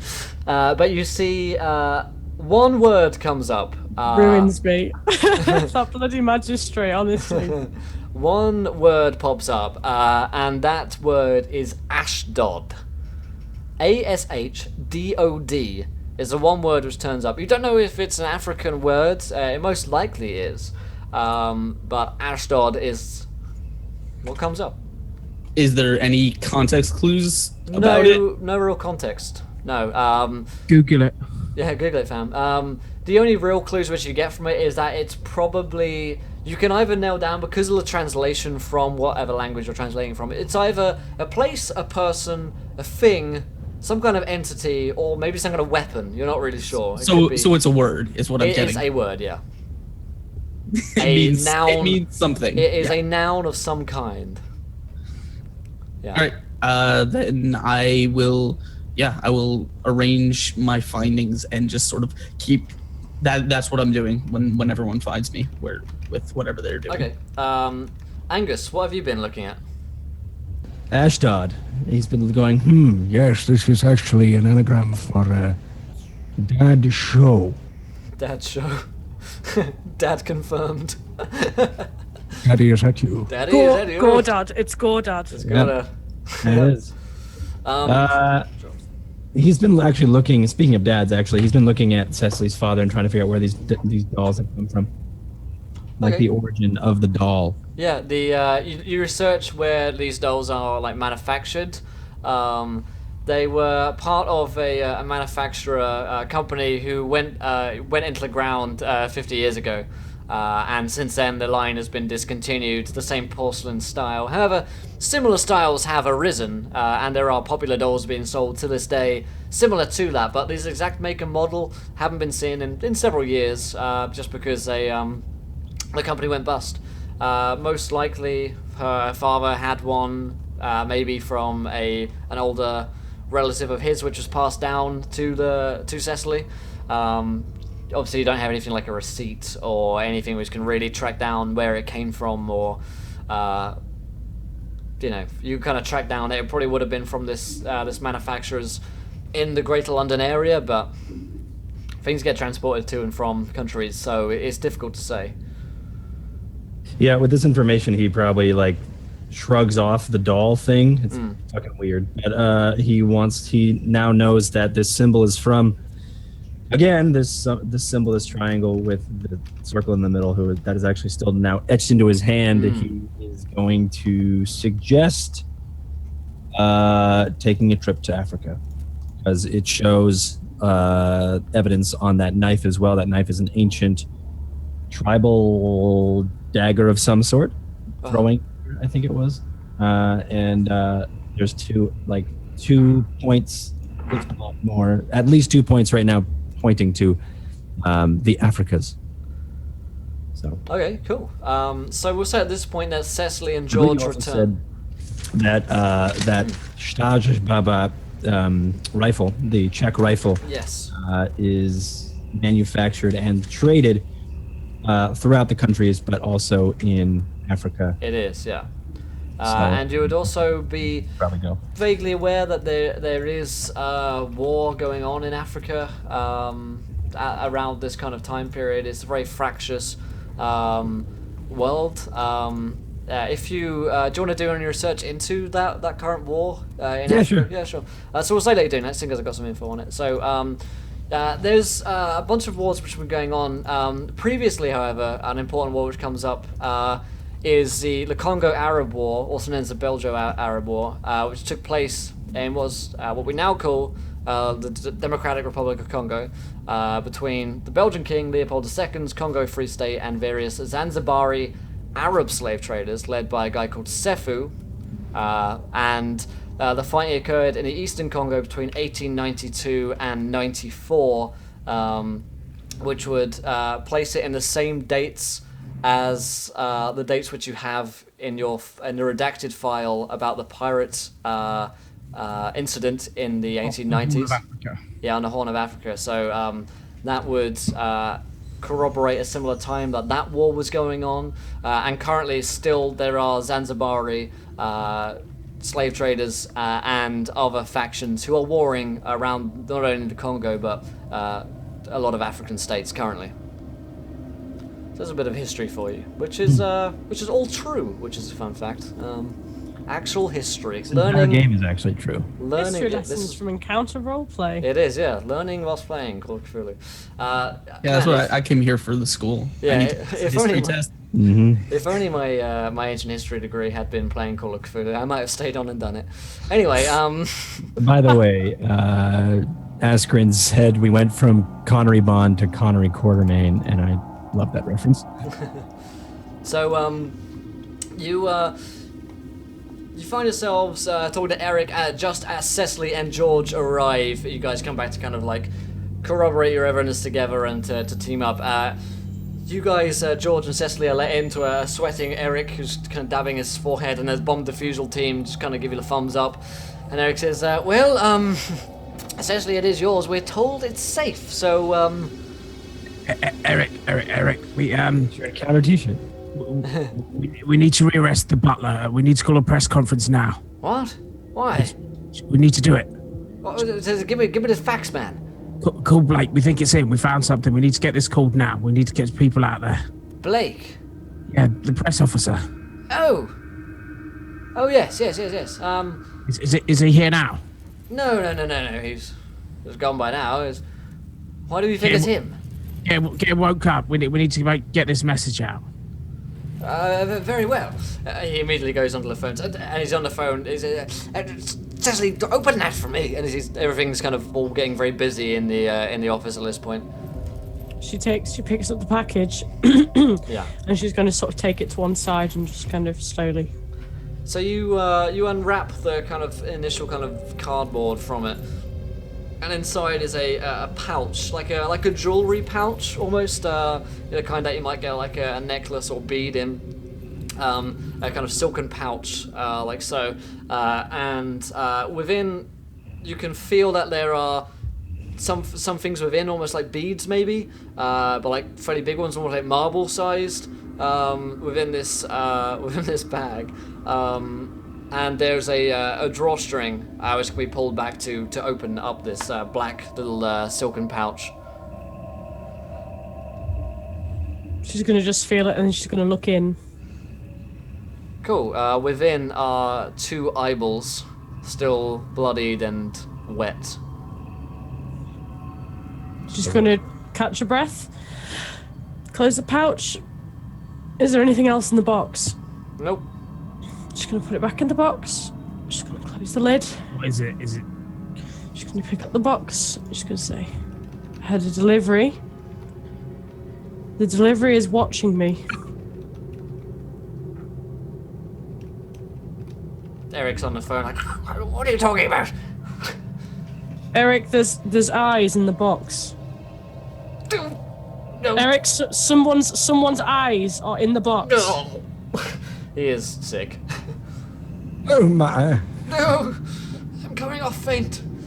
You're not the one looking at it, Eric. Stay with me, man. Okay. I'm on a phone limit. I say.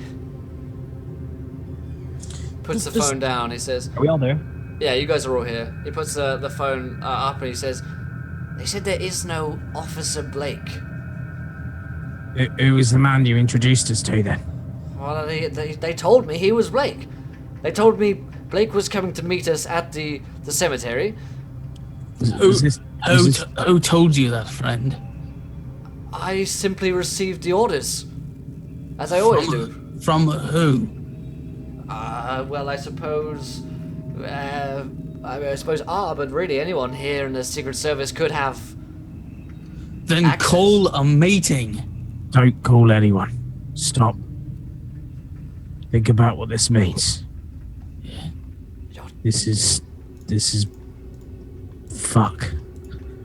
This is fuck. Yes, it is indeed, George. It's definitely fuck. There are eyes in this. I pull out the diary and then the photo. What color eyes were Madame Rose's eyes? Can we look on this photo? It's sepia, I'm guessing. Madame Rose's eyes are green. What color eyes are in the box? Yeah, want to have a look inside? May I, Cecily? She She says yes. She gives you the box and she says, please just try not to vomit on them. I have to keep them clean. I'm not sure why I would do such. Oh, what They are green. They do appear to be Madame Rose's eyes. Well,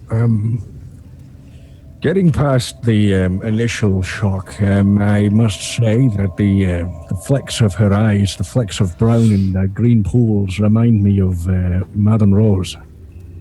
So it's her. But listen.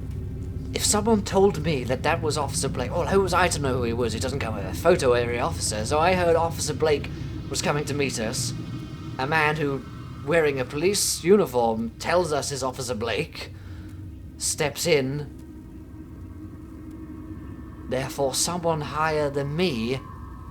Yes, it means whoever you're taking your orders from is helping whoever, or shelter, or transit, or killer. Is the killer. No, I don't think so. I think they're helping shelter them, transit them across the city, hide them from our gaze. Why? He'll kind of he'll like, as he's walking forward, he's holding his book, and I'm just gonna elaborate a little bit here. One of the books that he found references to these sort of eldritch symbols in is talking about sort of cult groups that worship these ideas, these kind of things that they claim to be from another place. And he says, there are writings. It has been spoken that people who look upon these symbols, these things, go mad and collect themselves into worship in underground cells. We have no way of knowing who may or may not be a part of these secret brotherhoods, but we assumed that they were simply street criminals, murderers, and psychopaths. We did not account for the fact that they might occupy positions other.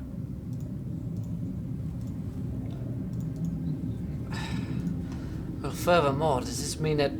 I suppose this means that we can't trust anyone within our own organization at this point. He'll kind of turn to Cecily. He says, the agent here and I have found much to indicate that perhaps the answers we are looking for are not on this continent, but lie to us. How about can you go see if you can get us a secure room somewhere, Eric? Of course, yes. He goes and starts off to getting a sealed room, I suppose. Okay. Sure. Yeah. We'll. I guess I'll wait till. Sure. Yeah. You get a sealed room. He leads you in. Blast Okay. doors closed. I did that to get rid of Eric, I will point out. Oh, okay. You want to get rid of him, yeah? He's not entering. Okay. So Eric says, "Very well." Door slam behind. As far as you know, there are no recording devices whatsoever within here. It is, for all intents and purposes, a dead room. Nothing comes in or comes out unless the Secret Service decided to. Did you want to say something when he was gone? We don't know who to trust. I trust you because you've been with me while the murders have happened. Everyone else is a suspect at this point. Right. My theory, as we have uncovered information, is whatever and whoever is killing is not doing it arbitrarily.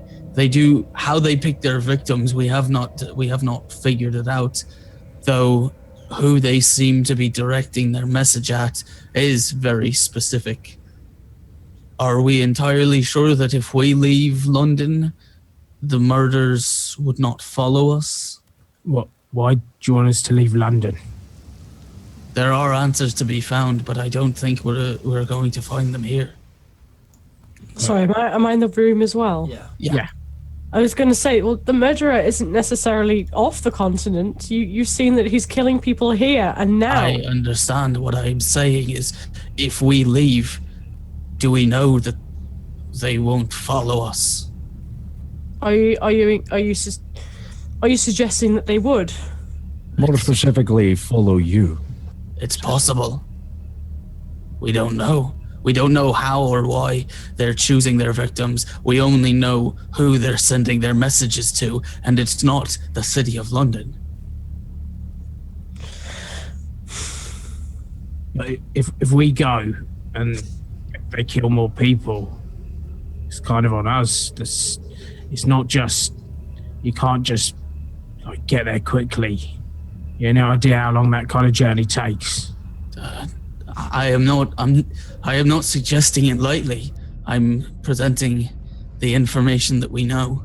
We know there are answers, but we may find them elsewhere. Otherwise, we may be chasing ghosts in this city, especially if those who have the power to control private organizations, even the one we work for, are involved. How do we not know that we have any capability in this situation? If we remain under the powers here, and they're the ones sheltering the killer, will we ever truly find them? Will there just be more if we do? Like, pull out the phone. We got this. This is a clear link to him. A man with no name. But, like, I'm not trying to be prejudiced. He ain't from Africa. No, nor are the men who control this organization, but they have power and they know the streets and they know how to move around the city in secret. Can we truly compete with that? Can we catch them in the face of that? What? If we were to move away from London, for example, perhaps not leave the country at this stage. If we were to perhaps move slightly further north, do you think they may follow us at this point? I don't think anything. I'm only presenting what we've discovered. In your opinion, but about what we've discovered, if you feel that they're following us, surely if we were to test this notion, they would follow us north or they would follow us east. It is an experiment. I don't think they're going to be following us. I believe they'll be following you, Cecily. There is numerous clues around you and around your location. We're not sure why they are or what is actually happening or why these events are happening around you. You see, you've noticed this doll has showed up every time there is just every time there is a lull, there is something that happens, something tied with you. The eyes of Mother Rose have been sent to who? You. While you were gone, we also found out that this symbol, and he holds up his hand, is from Africa. If we go there... It's a long journey. It is. It's a long journey, but if we go there, we could see what lies in this continent and what we could find there. While we're there, we could also see if they follow us, and if there is somebody within this organization, ours, if they'll follow us, and we will find out what they are, who they are, and we could expose them when we get back. We have that risk though of when we leave. Who protects London? If they don't protecting London now. They have a police force. Yeah, and what good has that been? What good is the organization we work for if we know now they're sheltering a killer? A killer like Mortis. Welcome to the Adventure Mortis. You're a gentleman and a scholar and a killer. Watching you, watching you. It's not like we're protecting the people. We're trying to find a way to protect the people, but I mean, if whether or not we're here or otherwise. The phone rings in the room. There's just one phone in each of these rooms. I agree. Ring, ring, ring, ring. Cecily picks it up. What? Listen, it's Eric. I know it's unorthodox, but this can't wait. The picture that you showed me from Madame Rose's book, I cross-referenced it with the file, the redacted one, and then I went into the offices down below into the archives, and don't tell anyone this because I could get arrested, but I went to find the unredacted file. Thank you, Eric. The unredacted file. Listen, can I come in there?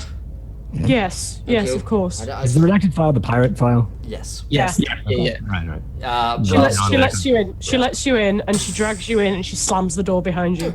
What? I'll give them a pat down that I have no idea what I'm doing. Just touch this. People do it, so it's way too Speak boring. now, Eric.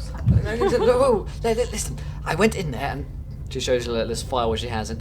Like I say, I could lose my job over this, and I don't trust the phones, but this is the unredacted file. There's a picture in here, and I don't think it's good news.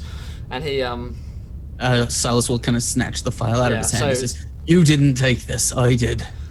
good man. And you've got the photograph of the picture of Madame Rose and Officer Blake. And you open up this unredacted file, and it has several press clippings from within, and you see that list has got no redaction whatsoever. It's 100% unedited. It names the boy who went on a trip to Africa, who was taken by pirates, as a man named Reginald Sterling, and there's a picture of him. Okay. And this picture looks like you can see the similarities. He looks much younger, 30 years younger than Officer Blake, but the distinctive, eyes are there. The hair is similar. You can tell that it's dark. And there's also a sketch of him from the newspaper. And there is it kind of explains what exactly happened. So Reginald went on a trip to the Horn of Africa. He was captured by Zanzibari pirates during the war between the Zanzibari pirates and the other faction within the Congo. He was captured by them and ransomed, and it was a fairly public ransom. They made it known that they wanted a lot of money. However, the Sterlings, the parents of Reginald, did not pay for his ransom. They refused to pay the Can I ransom. interrupt a second? Is Yes. Archie Reggie's, does it say Brother. Archie's Reggie? It's brother, not father. Okay. Brother. And yes, they did not pay the ransom. Instead of paying that ransom, the Sterlings, in a rather scandalous expose, paid for Archibald Sterling's manor instead of paying the ransom. And so when they passed away, all of the inheritance went to Archibald Sterling, and the ransom was not paid, and Reginald remained captive. However, this unredacted file also tells you that there was a massacre of those pirates who captured Reginald. So it seems by this file that Reginald perhaps was the perpetrator of the Perhaps massacre. he killed all of them. That is what the file would suggest. However, there's no evidence for it. Also, Reginald had not been seen in 30 years. Since that moment, they never saw him again. He's been presumed dead. So let me just clarify the timeline. Young boy, brother or son of Brother of Brother. Archibald. brother of the police captain. Yep. Long time ago, 30 years ago. Yep. Went to Africa, got captured by pirates. Yep. Family decides not to pay his ransom. Instead, buys a mansion. For Mansion Archibald. mansion goes to the brother. Yep. And then I guess how many years later was the massacre? The massacre was a few months later. So young kid, he was what, in his 20s? Probably 20s, yeah. Okay, young kid in his 20s. On the ship when all the pirates died, no one knows what happened to him after that. No one Well, knows. it He's was just a presumed. massacre, so He's I presumed assume dead. Yeah, that's what I'm saying. He was, but as far as anyone knows, he was still with the pirates. Still with the pirates, as far as anyone Okay. knows. Got it. Cool. You see Solace is just kind of reading this while I guess he's Eric is telling some of the story, and he says, I believe that our captain's dearly beloved brother may have returned to London and brought with him something that he saw or came into contact with in the jungle of Africa. Something pertaining to your symbol, you think? It would, well, it's the only way. It's a clear connection. He was in the jungle.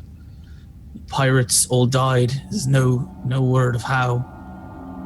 And now we know he's most likely back. Or has been for some time. Who knows? Well, Either way, I believe we need to know what exactly he brought with him, because I don't think we'll find him on our own.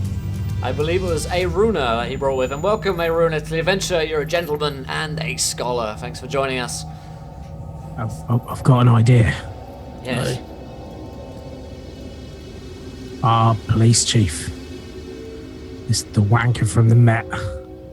He needs the biggest damn funeral there's ever been. He needs a hero's funeral. You mean to antagonize his brother into showing himself? I believe that's what he means. That's what I mean. But listen, the killing of Archibald seems a crime of passion, correct? He seems to have a reason to kill him, but what is the motivation to kill the women afterwards? The prostitute Chelsea, and then Madame Rose, perhaps she died for her silence, but the prostitute seems to have little or no connection. In the occult books that I read through, was there anything written in like the mad scribblings of people or the research into these tribes and stuff, anything about rituals at all? I mean, not necessarily pertaining to this symbol, but you know that Just in general. In general, you know. I mean, you're a weird guy. You know that ritual killings are totally a thing, and also, you've heard, and Cecily would know as well, that once something, an eldritch being can get control of someone, perhaps preying on someone's emotions such as jealousy or desire for revenge or some strong, powerful emotion or love. Then once they can kind of prey on that, and it's suggested that once that happens after the first kill, they are kind of inaugurated in the in that being, I suppose. And so once the first kill happens, they give themselves wholly to that being. So the suggestion would be that if somehow whatever is controlling Reginald or whatever is influencing him in any way convinced him to kill his brother through those feelings of perhaps jealousy or desire to be saved. Once he killed the brother, perhaps then that being decided that it could do whatever it wanted with Archibald, with Reginald rather. I'll turn to Eric. I say, I believe the first the police chief may have been a crime of passion. There may have been a seed of hatred burning within him, but everything that came after the initial strangling was entirely the will of some evil that is blanketed our city, that he brought with him. The organs, perhaps sacrifice rituals. There are many of them and varied. Everyone has different beliefs, but I believe they were not the kills. They were not chosen. He did not have a choice in the matter. I see. Let's summarize what we know or what we think we know. So Cecily, start us off here. I'm trying to get this straight in my head. We know that this man Reginald is our killer, correct? So we assume. So we assume. Let's say that he is. What do we know about him? What do we know has happened so far, and what might happen next? Perhaps if we summarize everything and piece it together, we can figure out the next step. Reginald is Archibald's brother. He was kidnapped by pirates, and as far as we are aware, the ransom that the pirates held him to was not paid. The there were further reports that the boy Reginald then perhaps partook of the massacre of these pirates. However, there is no real evidence to support this. Just that a lot of the pirates died. And from there, I'm quite confused. So very well. So then 30 years pass, and then George, he kills Archibald. Yes. For whatever reason, Archibald is murdered 30 years after this, and a lot of the women in his paintings are. We cannot answer this. There is no evidence to back up why he would have slashed the paintings. I guess sibling rivalry. Perhaps so. Perhaps there's some other connection. So Silas, you then believe that Were the girls' eyes cut out in the pictures? most of the women's like faces have been slashed. Their eyes It's are gone like too. it's like eyes, nose, mouth, ears. They've Yeah. all been slashed. So he says, Silas, you then believe that this being or thing made him kill Chelsea. I believe, I don't know, but as the others have said, he may have been tainted by some evil in the depths of the jungle and brought it back with him. And when it was triggered, when he killed his brother, everything after that, if my math is correct, everything after that seems to gravitate towards Cecily here. Every kill was made closer to her than the last. I see. So It Cecily, strikes me as bizarre. Why would he? you stayed in your childhood home after all. It appears so. And the woman he murdered, he cut her hair. Every kill has been gravitating closer to you. And the dolls. The sightings are growing more frequent, you say. George, what is Madame Rose's connection to all of this? She might have just been an inn. It could have been that Archie liked to drink in this place, and somehow we found a book that suggested someone was watching him.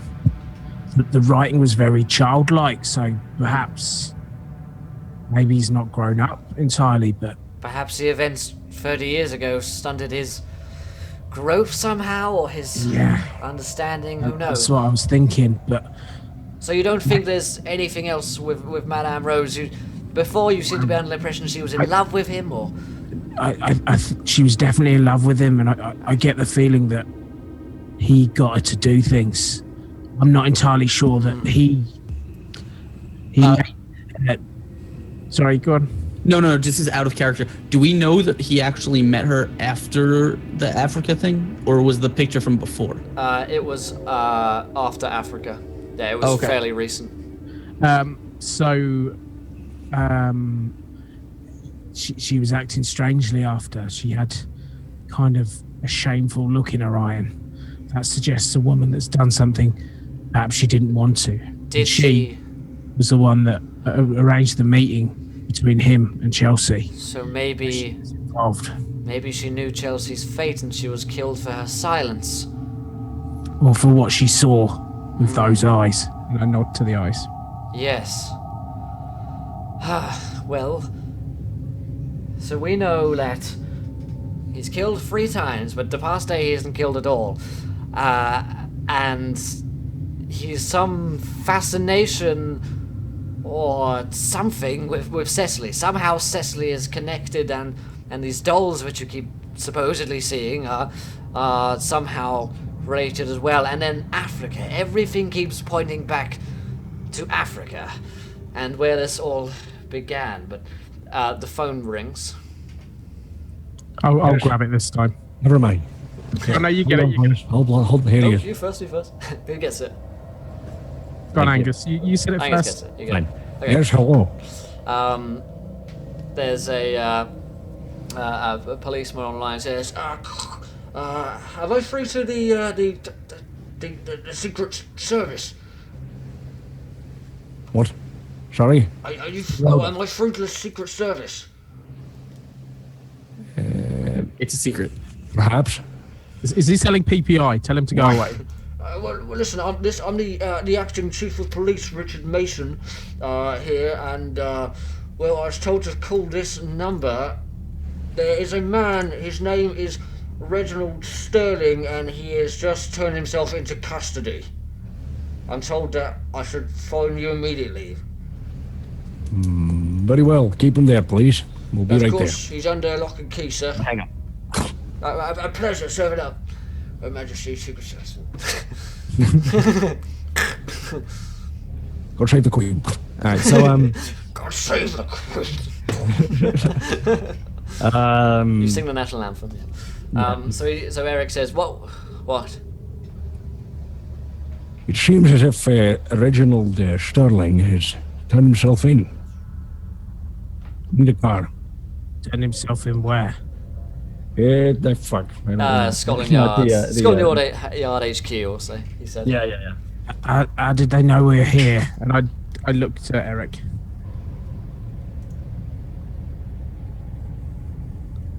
Sorry.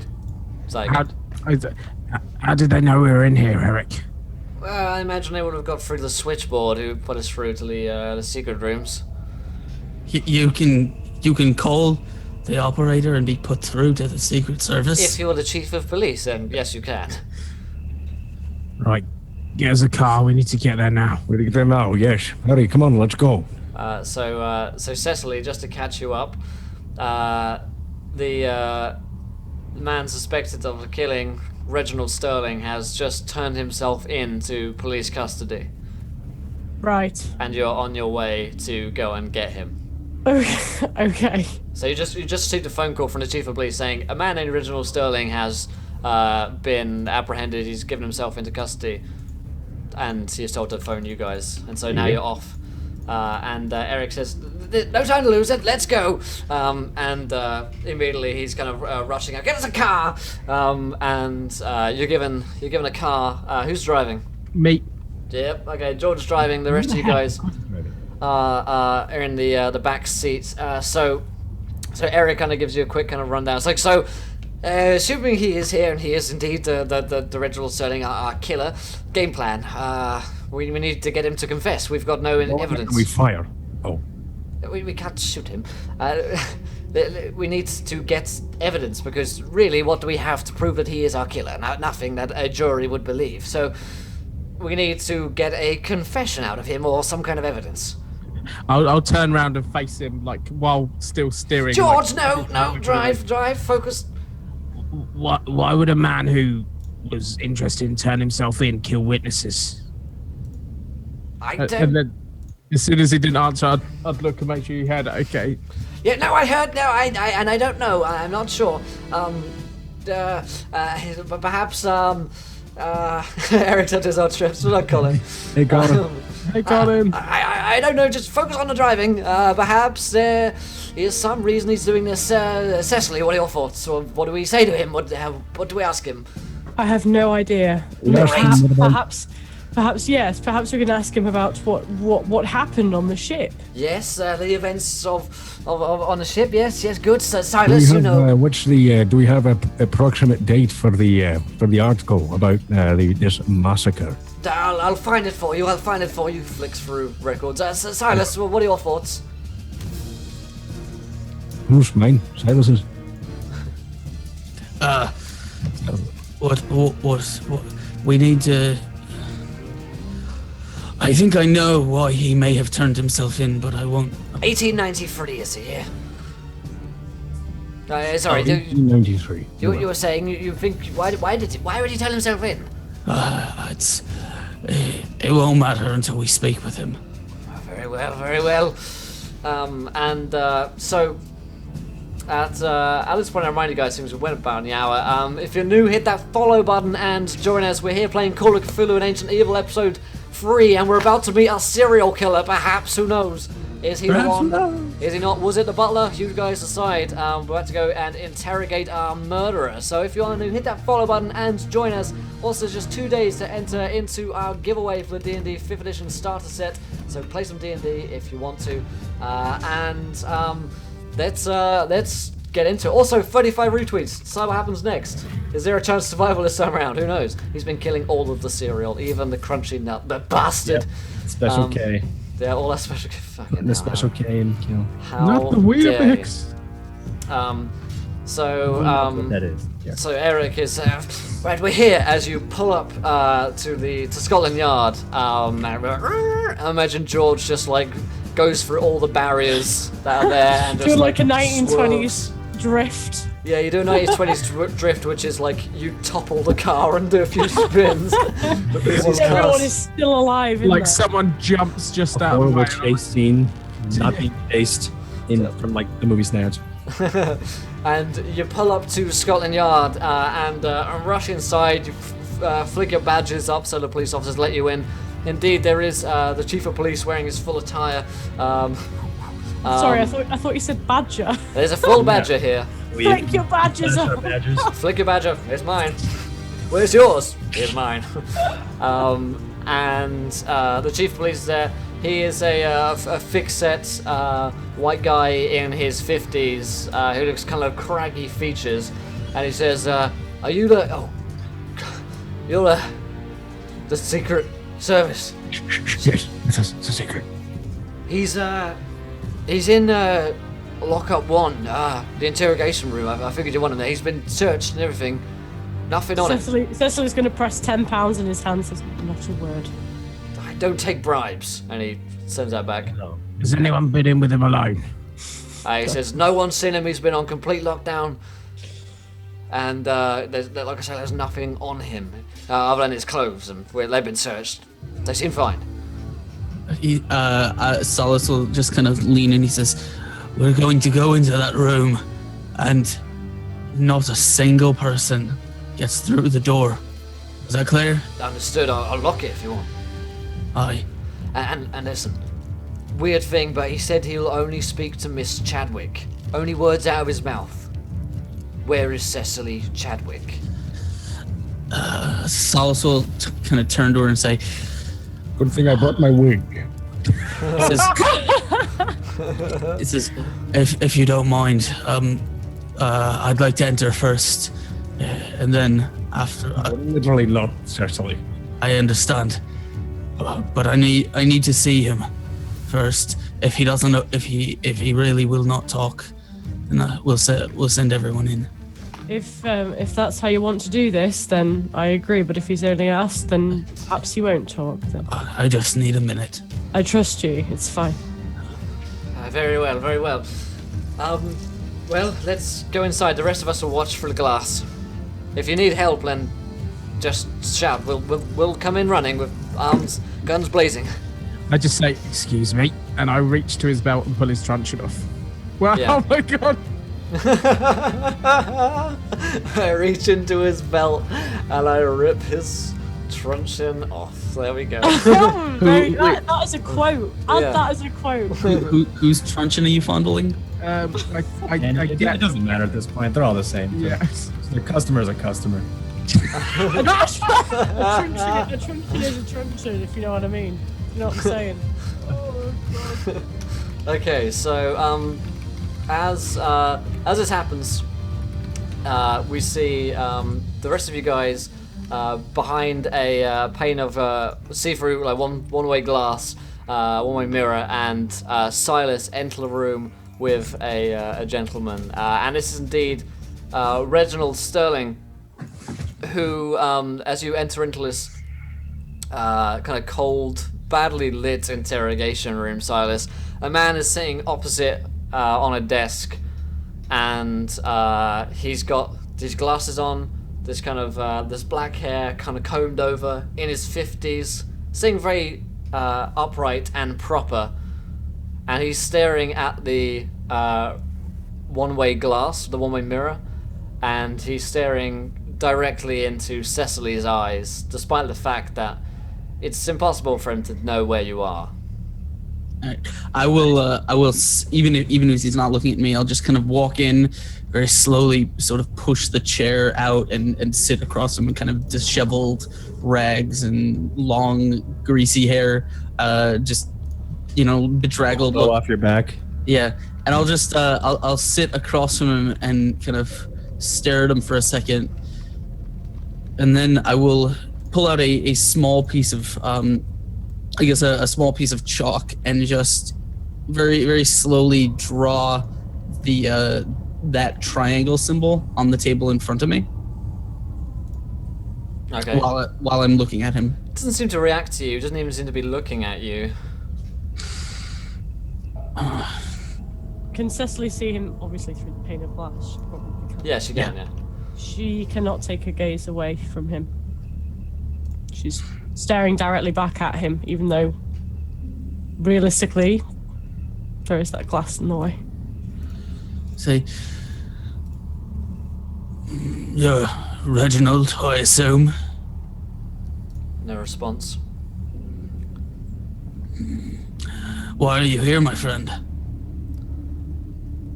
Where is Cecily? She's not available at the moment. Right now, you have me.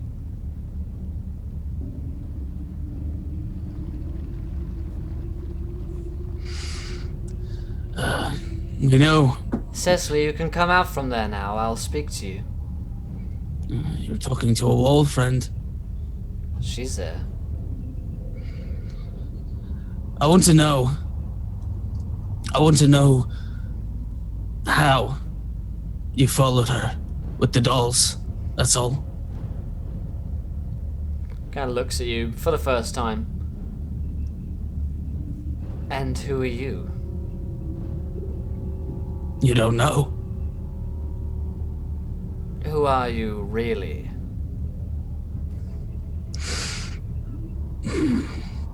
I am a servant of God and a man of peace. Who are you? You were not always a man of peace, so were you?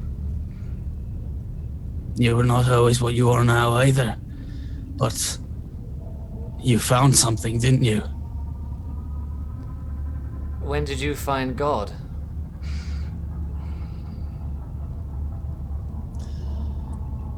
The Lord offers protection from evil, and some of us,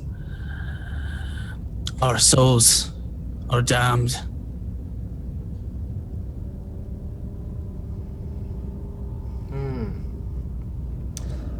Enlightening. Now, where is Cecily? Come out, wherever you are, Cecily. You still have not answered my question. Nor will I. It was a very simple one. I just want to know how you followed her with the dolls. What's your real name, Silas? Why do you assume that I have not given it to you? I do not believe it. Well, if you want to know, you trade me one answer, I will trade you one answer. And and then our conversation will be over. The only conversation I will have is with Cecily Chadwick. The other Bring side her of the glass, I look to Cecily and I kind of just give her an eyebrow raise. Like a questioning eyebrow raise. Come in here, Cecily, and I will tell you everything. I will confess to my crimes. We don't need your confession. We just need to know what you found. Cecily's gonna look at George and just kind of. I'll put my arm out as if to give her a gesture to show that I'll come with her. Okay. I'll go in with George. And she'll sort of Yeah, she'll take his arm. His eyes Yeah. just clamp onto you. She'll walk in and she'll suddenly let go of George's arm and she'll sort of haughtily walk in. Yes, you've asked for me, I'm here now. He looks you up and down like the most kind of disgustingly, not really like sexual, but he just kind of examines every part of you in intimate detail. The moment I see him do that, I put the truncheon underneath his chin and kind of ease his head up so he's not looking anywhere inappropriate. Keep your eyes up here. He looks as much as he can towards Cecily. You have questions? Why did you ask for me?